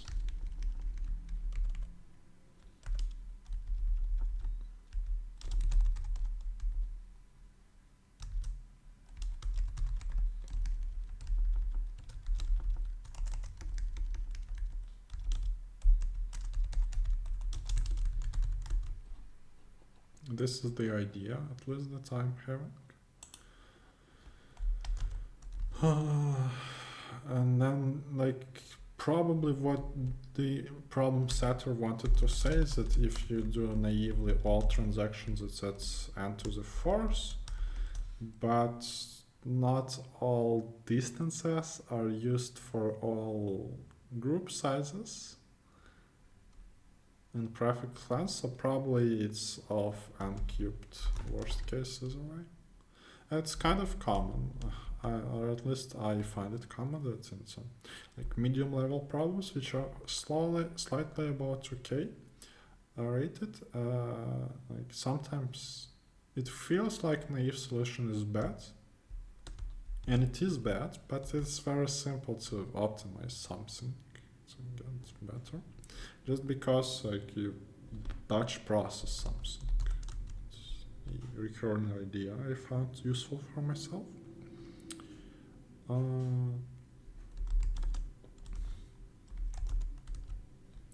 What happens next is we need to sum all of it together.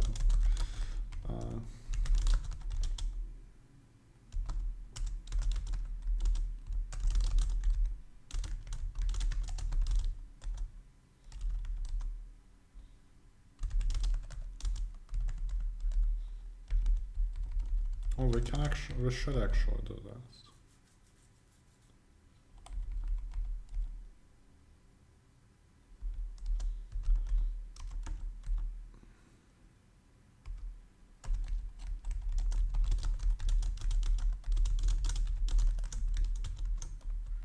There's also worrying a bit that we have a million memory usage, but that should be fine. We have one way of having an empty group with arbitrary distance. Distance, and here I believe we use k.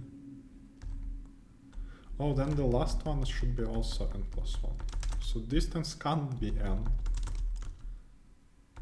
but we can technically make it equal, but it can't be equal to n. Maximum distance is n minus 1, so that's why n is kind of infinity. And also we should obviously mod it.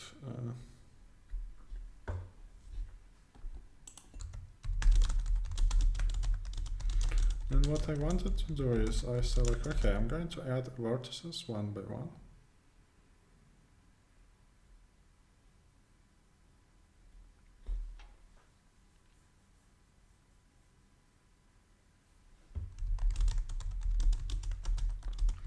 Probably can loop over this.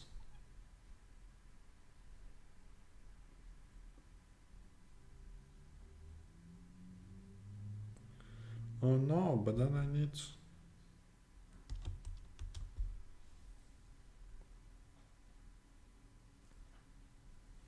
It is tricky. Like one of the two, either we have to make some observation about the graph, or we just need to write this down accurately.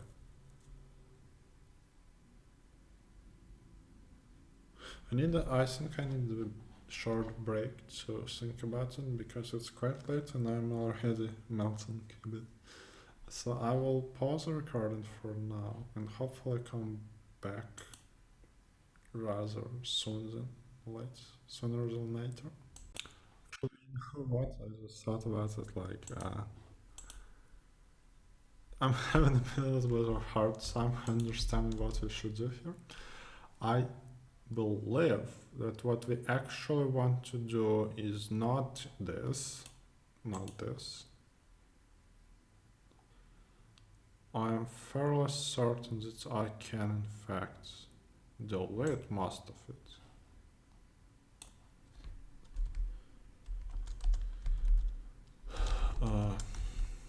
Because I'm pretty sure that we need to make some observations about the graph. Like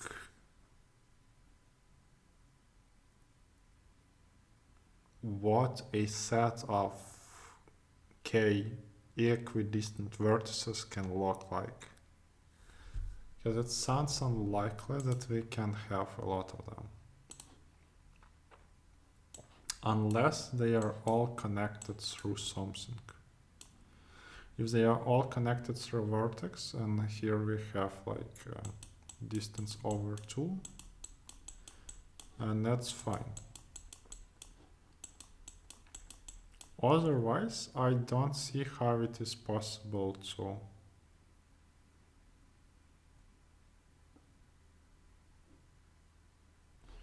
have some central vertex, which is kind of root, and I think it's possible. Otherwise, I don't see how this is possible. Maybe we just need to loop over all possible values of roots. Oh, that is... okay, I think it's not possible otherwise, because if you move any of those just a little bit to the left, and those two become closer together than those two, or those two, or... yeah, if you have at least 3 of them, then I think it does not work. Like this, like it only works if the distances are equal. The rest doesn't work. So what we may want to do is loop over all roots.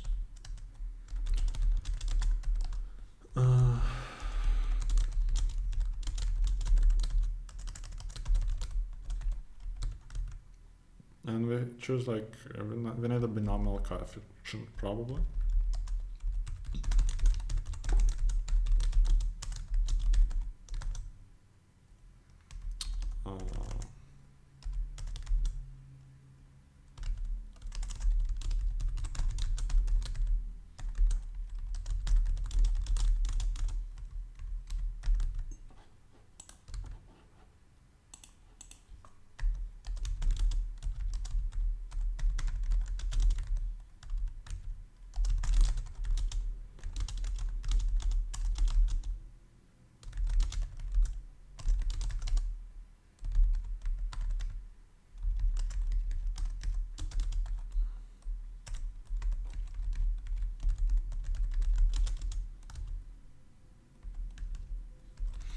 I'll call it, I'm just so used to say choose n of k, k of n actually, and choose k. But in Ukrainian we write it down c and k, so I believe in India it's something like this, in Ukraine it's something like this. And in most Western countries, it's like this. In case you ever wanted to know this, now you do. Now you do.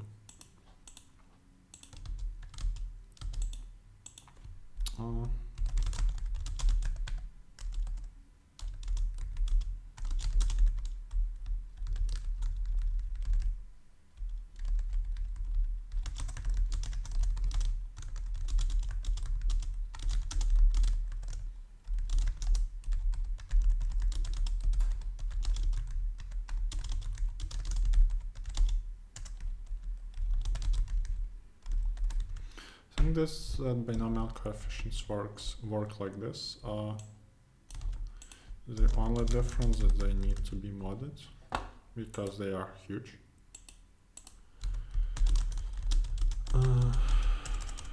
Here we want to loop over all possible roots.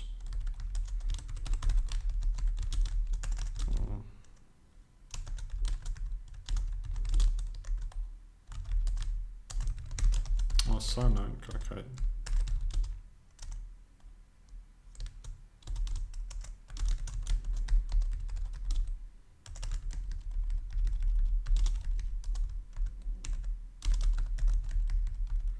Should have been solving simple problems faster because now I'm a bit in a little bit of a time trouble. Well, BFS not empty.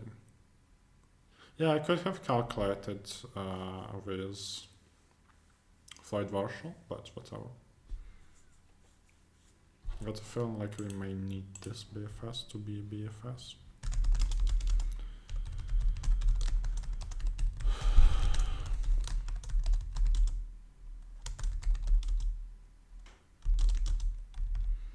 Oh, that is, consider it U. That is usual, in my implementation, that is usual W. If distance of W is equal to n, that it is not visited, then distance of W is equal to distance of 3 plus 1. Also BFS pushback W.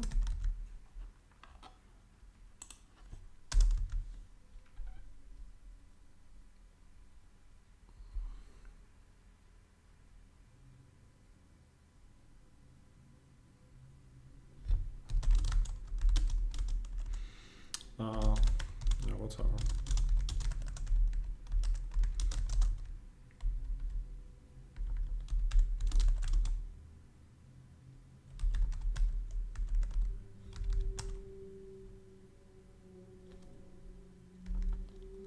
Surely this is K, but this guy over here, it's different.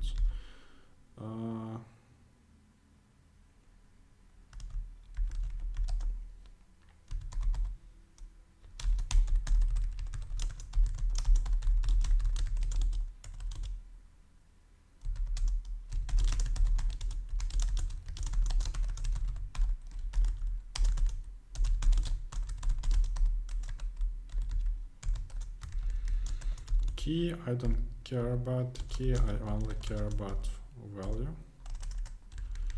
So we have that many vertices, we want to choose K of them.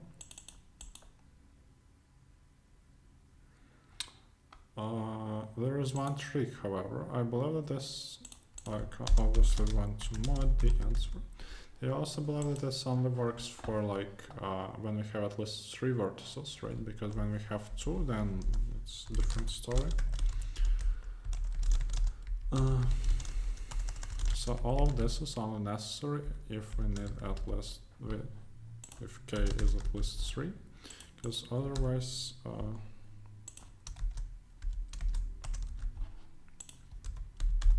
C and T get C and K of n2.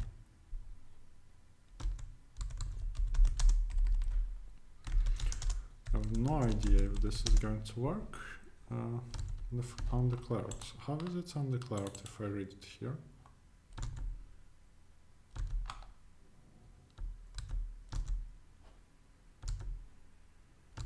Line 13. Oh, plus plus, okay.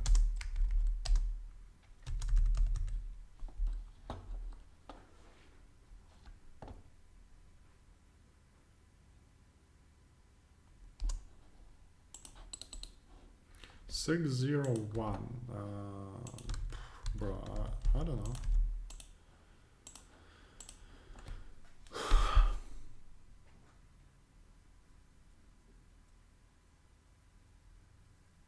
Run answer on test, so okay.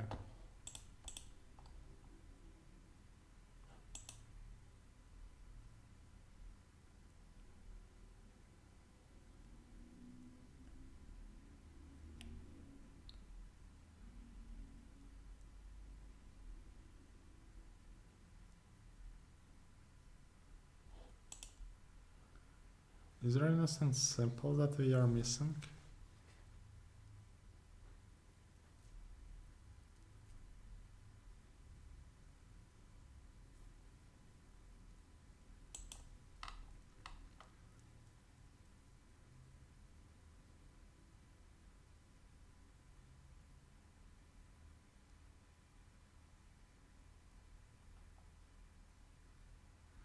I don't think that we need anything to be long, to be honest.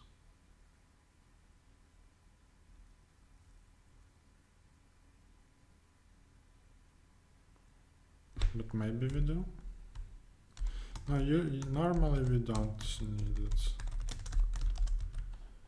Like, why would we need longs here? I don't think that is going to change anything, to be honest.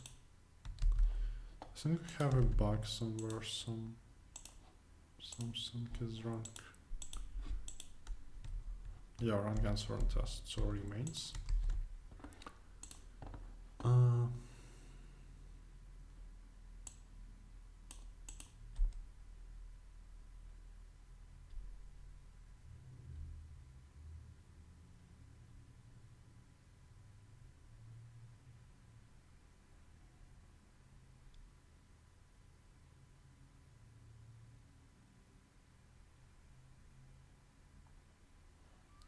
This is just computational binomial coefficients.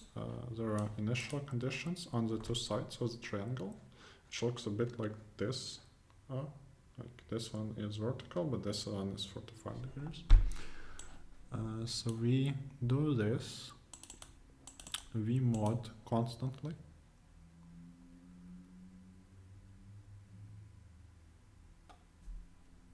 You can actually start from 2 here, but that doesn't matter. We read our graph, we say like if k is equal to 2, then well, you can pick anything that you want really. Otherwise we look over all possible routes, we say like okay, we're going to compute distances. Initially we push with BFS, we push root into BFS. While it's not empty, we take a vertex, remove it from Q. Loop over neighbors. If neighbor has not been visited yet, we visit neighbor. We say like, okay, for each distance we are going to count how many vertices are on that distance, and then we say like, okay, out of the vertices on the same distance from the root, we can select an arbitrary group of k.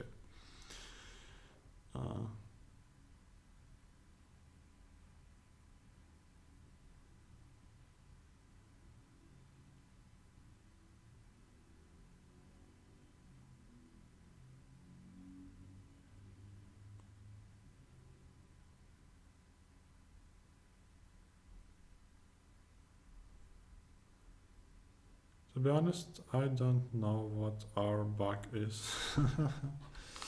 Okay, that's unfortunate that we couldn't do it on time. Can we please see the test?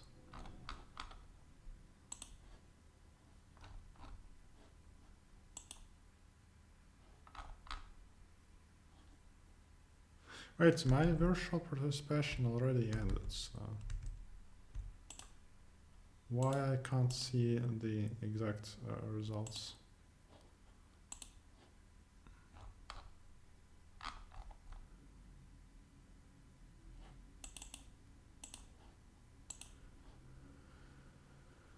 Alright, probably we can see it here, no? No. Okay, I'm confused. Like normally after the contest you can see the specific results.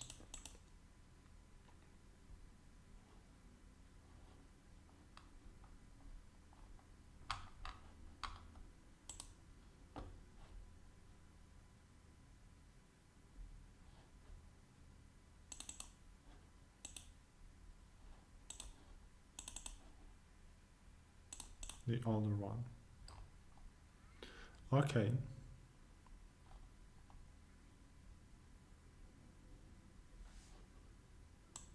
So in this case, this is sort from last.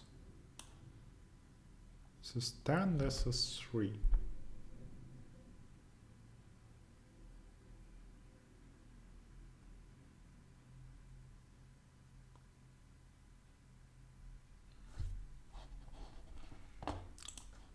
I'm going to draw the graph. We have 10 vertices. Let me start drawing some of them. 8 is connected to 4. 1 is connected to 4. 1 is connected to 7. 5 is connected to 1. 10 is connected to 2.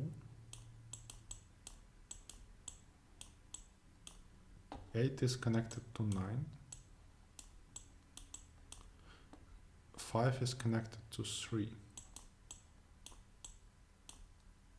2 is connected to 4 and 6 is connected to 9.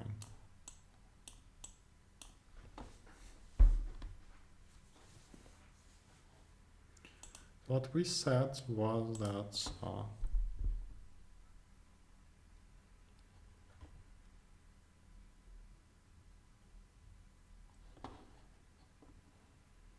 oh, Oh. A leaf can't be root. A leaf can't be root. Via our constant, because like for consider this triple. We count them 4 times. Here, here, here, and here.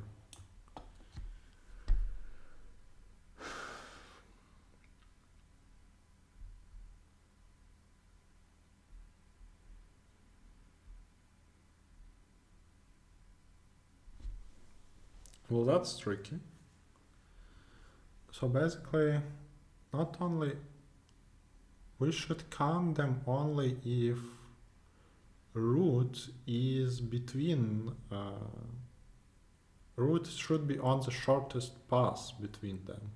All right. Okay, no, I need another break. Excuse me. I know we can do it. It's just a matter of like tweaking some details. All right. The basic inclusion exclusion suggests that for each, like we should exclude those who came from the same child of the root. So we should actually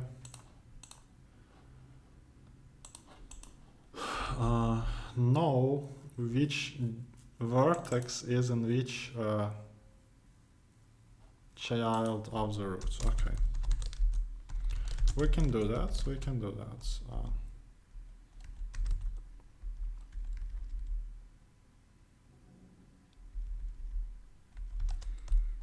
Or if vertex is root, then I will say parent. Parent is not exactly parent, but parent is like parent of W is W. Else parent of W is parent of V. This works a little bit like path compression, with the idea of parent of each vertex is going to be the child of the root that it belongs to. So now we have this in place, but we also will also have something like this.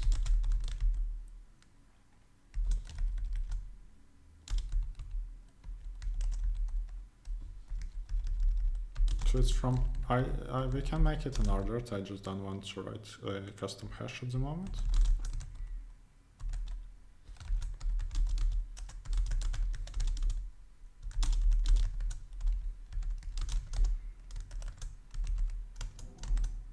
So what I want is to put this and this in here. Probably this and this in here. So that I know, like,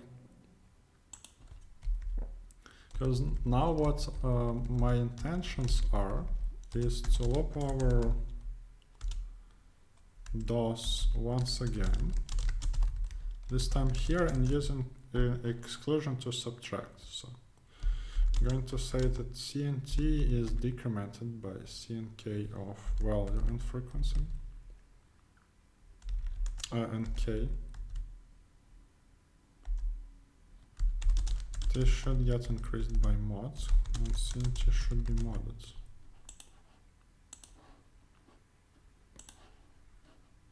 Well, we looked into test cases either way.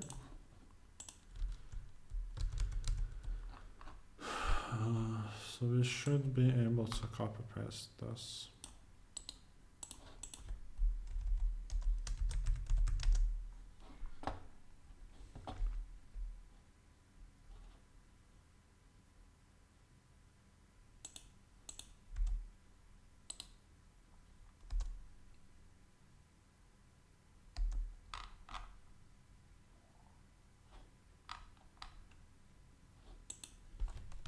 Okay, I don't know.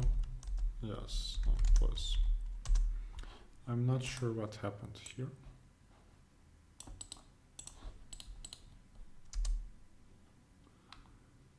but the answer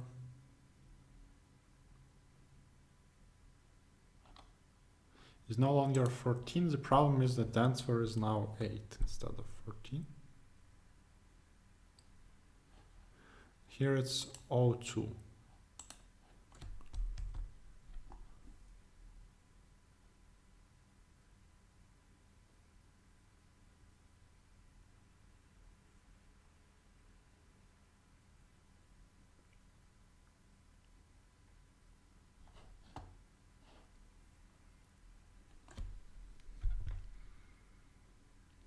Are we still overcounting? I don't think that we are, but it looks like it clearly is the case. The problem is like, why are we overcounting? By a factor of 2 sometimes. That looks very strange.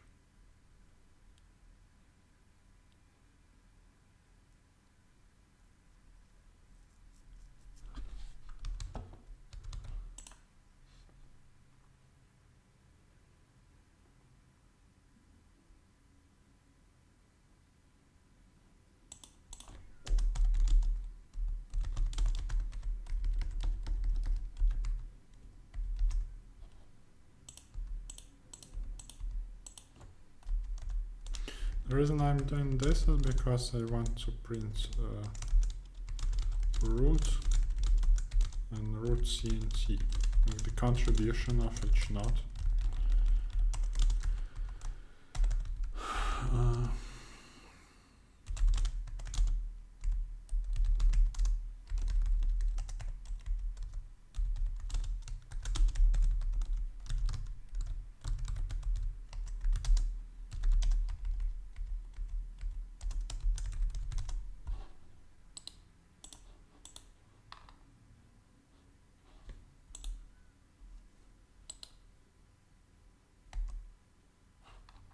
Here the answer is like we counted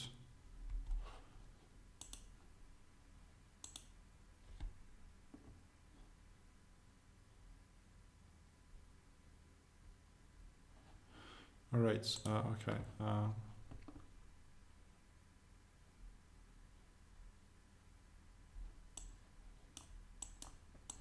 think that this goes as follows.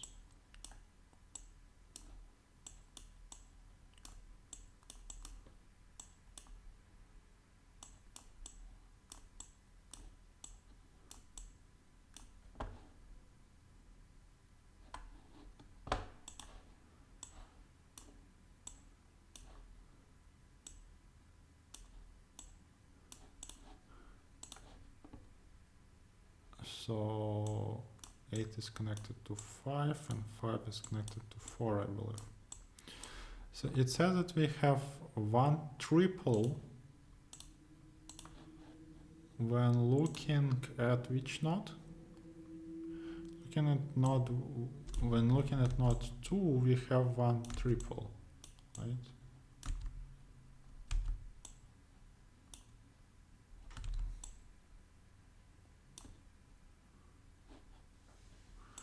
What's that triple, actually? Probably it's a 7, 3, 1, right? So that's correct. When looking at root 6,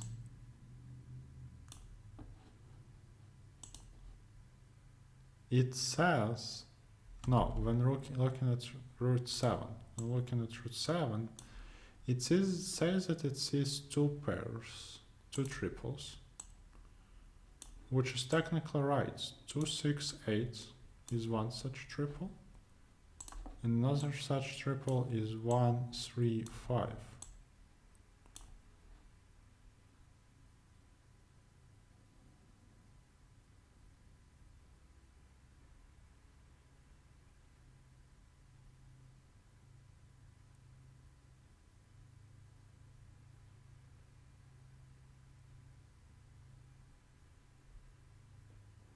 Oh, 135 is incorrect triple because two of them come from, okay, two of them come from the same child, from this one. Okay, so, so what I did, I said I counted k tuples that don't come from the same child, whereas what I actually should do is count k tuples that come from k different childs. Childs. Okay.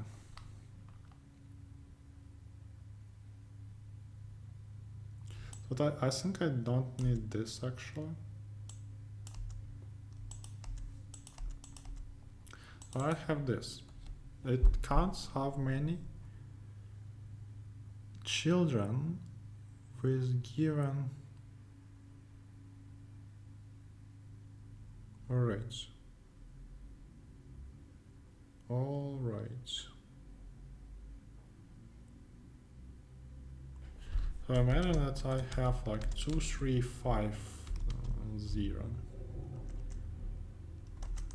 And 7, and I want to choose 3, so I can take any 3 and the product of any 3 of them.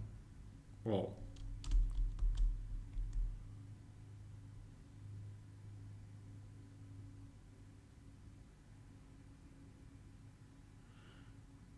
I mean, I can do it with DP probably, but is it quick enough?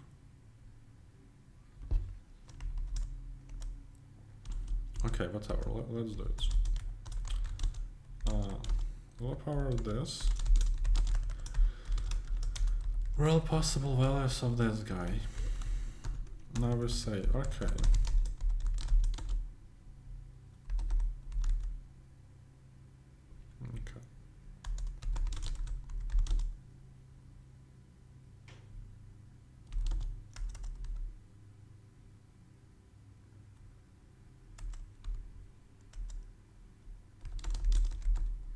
Low power children of the roots, so PFL, push back parent frequency at this length and this parent.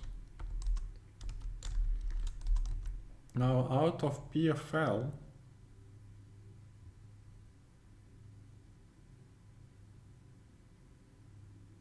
we should first choose k different guys.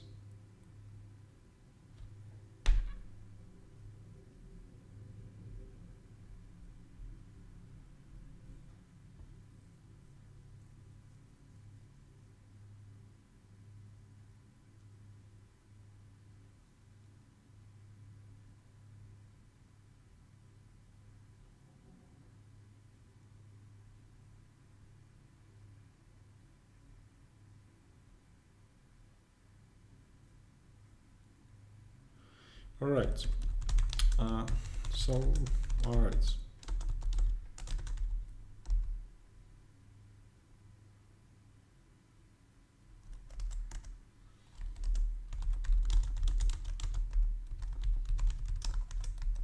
Probably needs to be m+1, then m+1 as well, I guess.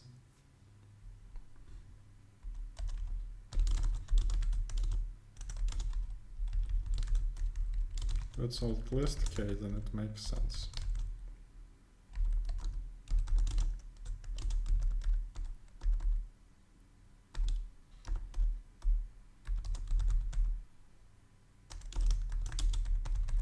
Or it means that we don't need binomial coefficients apart from this one. Sweet. This one is...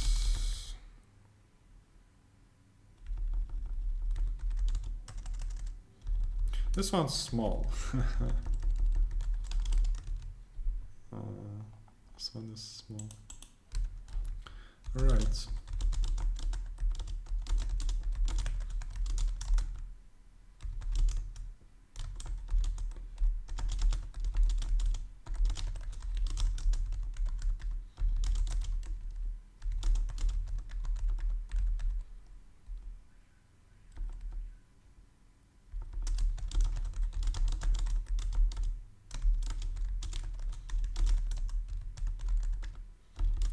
plus 1, j plus 1.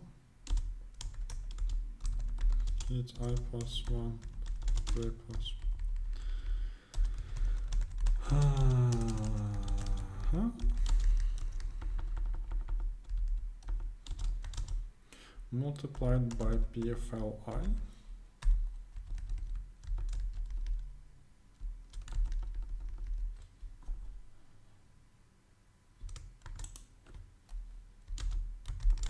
That should be converted, so longs here.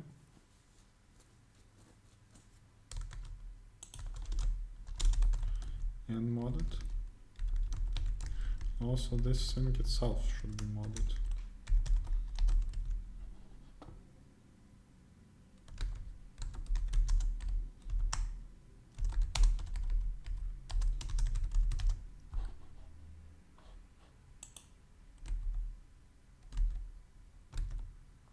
$52 is incorrect. Okay, right. That's vector.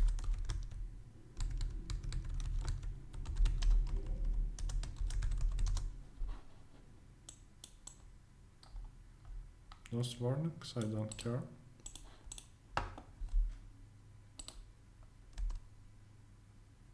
There is a problem. A lot of things change to 0.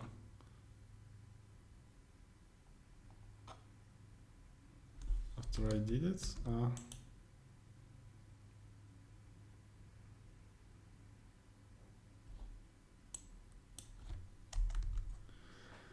lot of things change to 0. Why?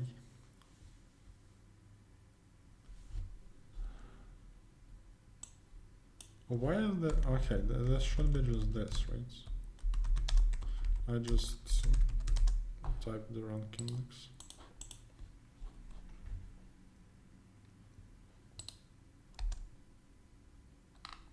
No, things are still 0.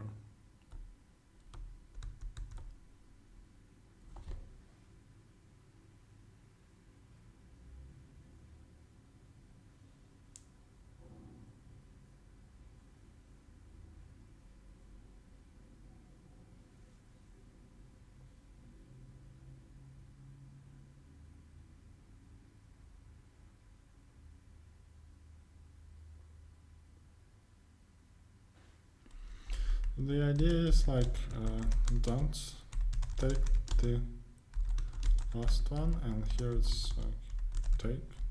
Yeah, don't take is skip usually.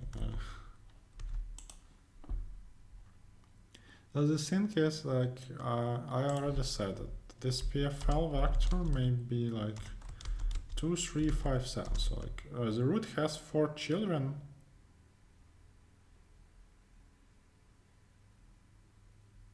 Which have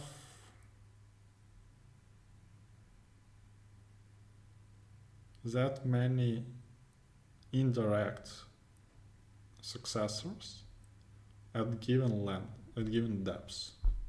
So what, and I want to choose 3, which means that I got to calculate 2 times 3 times 5 plus 2 times 5 times 7 plus 3 times 5 times 7. Actually plus 2 times 2 times 3 times 7 plus 2 times 5 times 7 plus 3 times 5 times 7. Oh, and because we can't loop over all such guys, what I suggest is I do the following. dp at ij is how many, what is the sum of products of j elements out of first I. The sum of products of 0 elements is always 0. Then we can skip the current element, in which case nothing changes. We can also take the current elements, in which case we use the previous entry at j.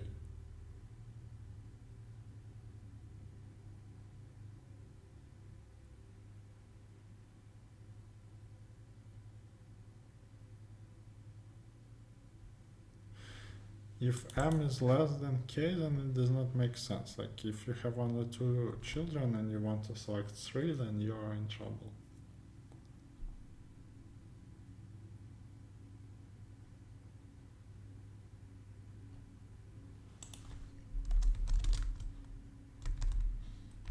Okay.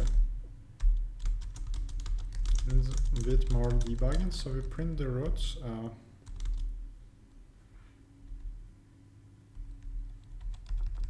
We also want to print the vertex, I assume.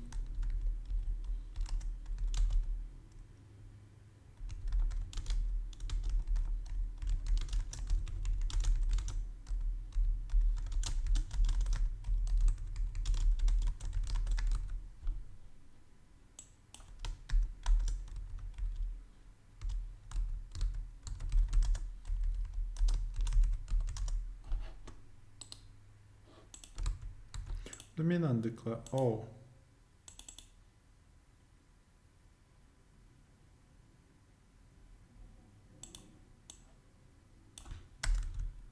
Yeah, we don't need to print vertex, and also we don't need this, and also this will look prettier if we do it like this.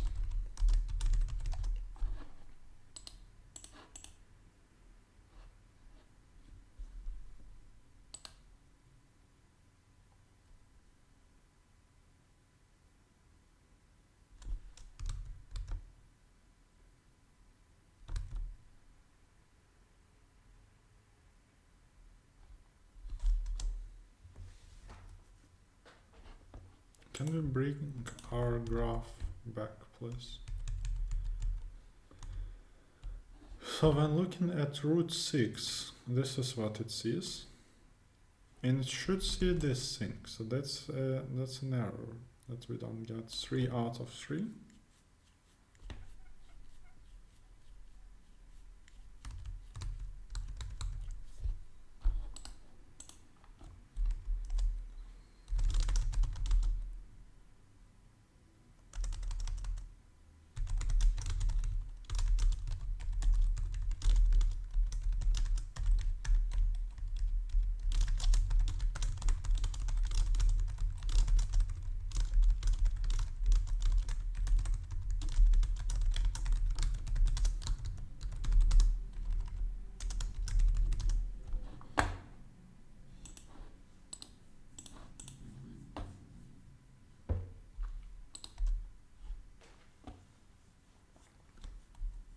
So when we see root of 6, here we get 1, 1, 1. This for some reason does not work.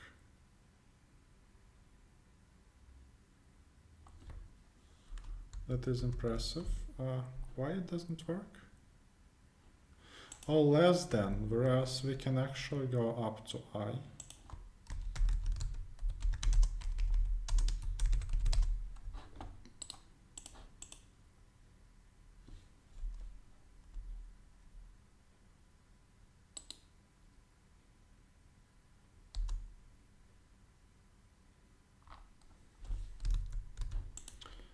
Okay, what if we...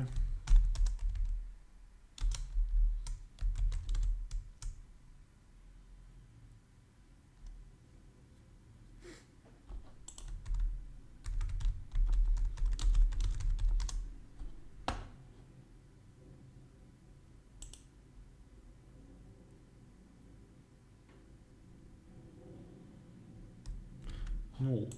Alright. That is very convenient. I think it does what I want. Yes, majestic. Like you can also, if you split C error and C out, then you can redirect C error to null. This way you won't get any spam in your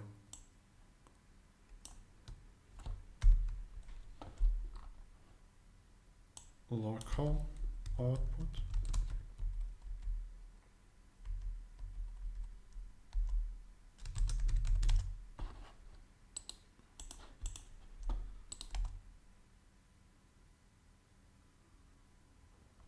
Right, looks okay.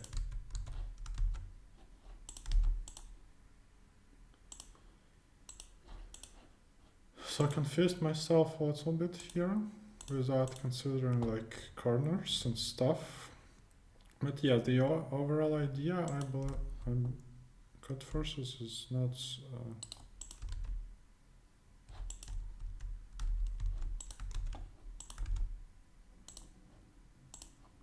not doing very healthy those days.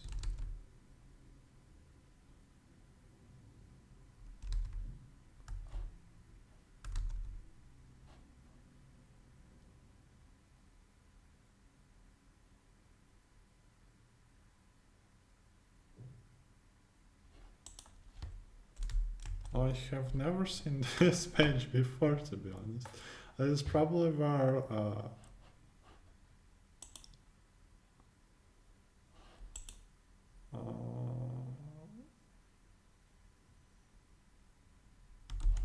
right.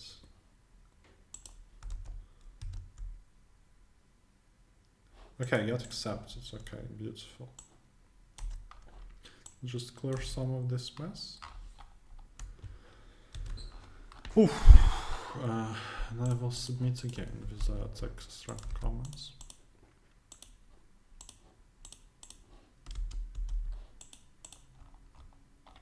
That was fun. Yeah, the idea is loop over all possible routes and then just calculate everything carefully. Like the central lemma being that there is a root, because otherwise you don't have the same structure. Yeah, that was important observation about the structure of the tree. All right, that was fun. That was fun.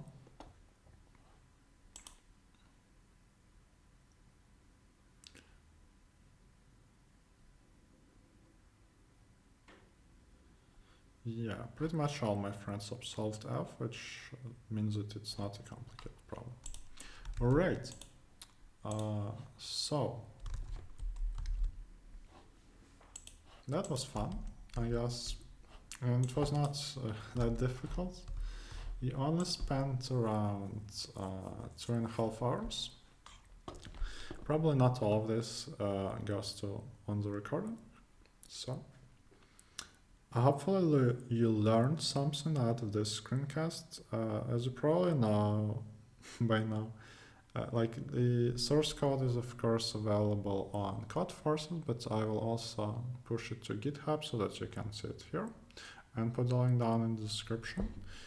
And also, if you get any questions, you can ask me in my Discord server. I try to be present from time to time, like at least once in a day. Does not always happen, but I try my best. So hopefully you learned something new. I know I'm a bit late for like pretending to be an editorial, but the point was to upsolve something that I missed and to practice every day, and I more or less achieved it, I think. So thanks for everyone for watching, and I'll see you soon in the next one. Goodbye.